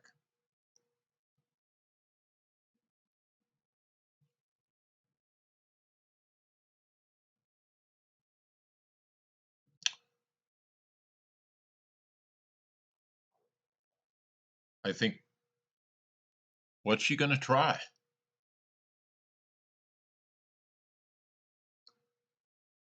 What if bishop e2? I mean, just give away the bishop and give her an extra piece. I mean, it's hopeless, but oh, queen e1, queen e1 check if bishop e2, right? Of course.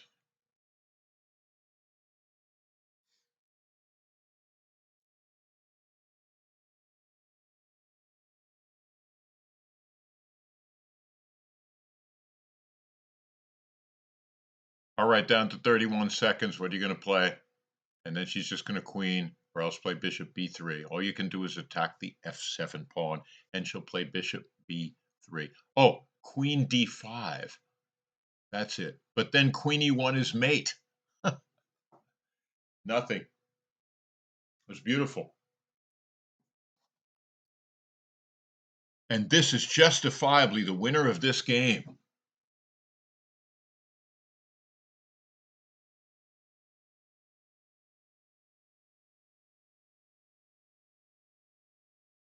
And now that's it.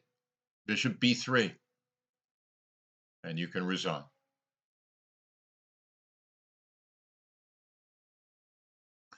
The quiet, cute bishop b3 will send this game to the end because nothing can stop queening.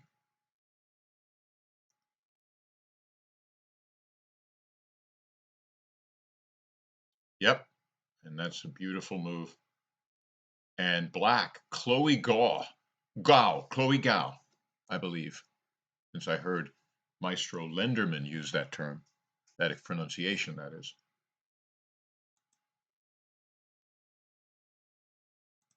That's really good for her. And she takes clear second prize. Now that's an achievement.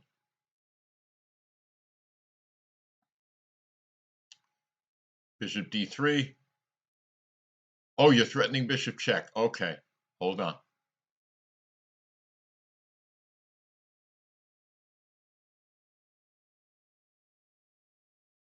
I think you can probably allow that check, and I bet you're going to be able to stop the checks if you make a queen. I'm not totally sure. I hope so. So she better find this answer now.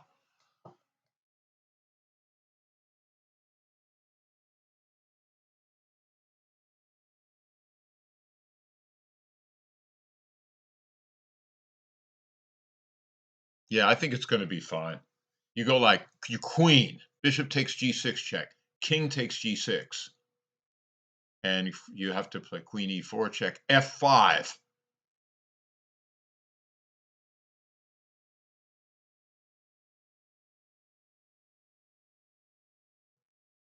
Yep, take it. Come on. Yeah.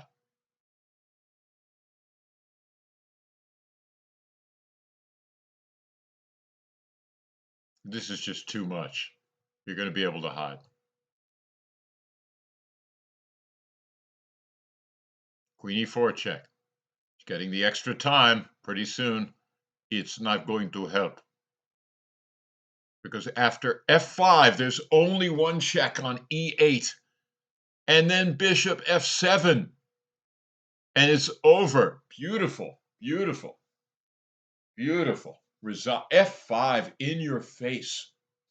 Sorry, that's good. I'm glad to get reviewed and whether I can use terms like this. But this is just fun, you know. What? Oh, okay. Is that good enough too? I guess that's good enough. This is only made in 37. Resign. Beautiful. It's simple. More than one way not to run out of checks. I like the f5 one and bishop f7. And that is it. He's thinking. But a tough, hard-fought game for both young ladies. And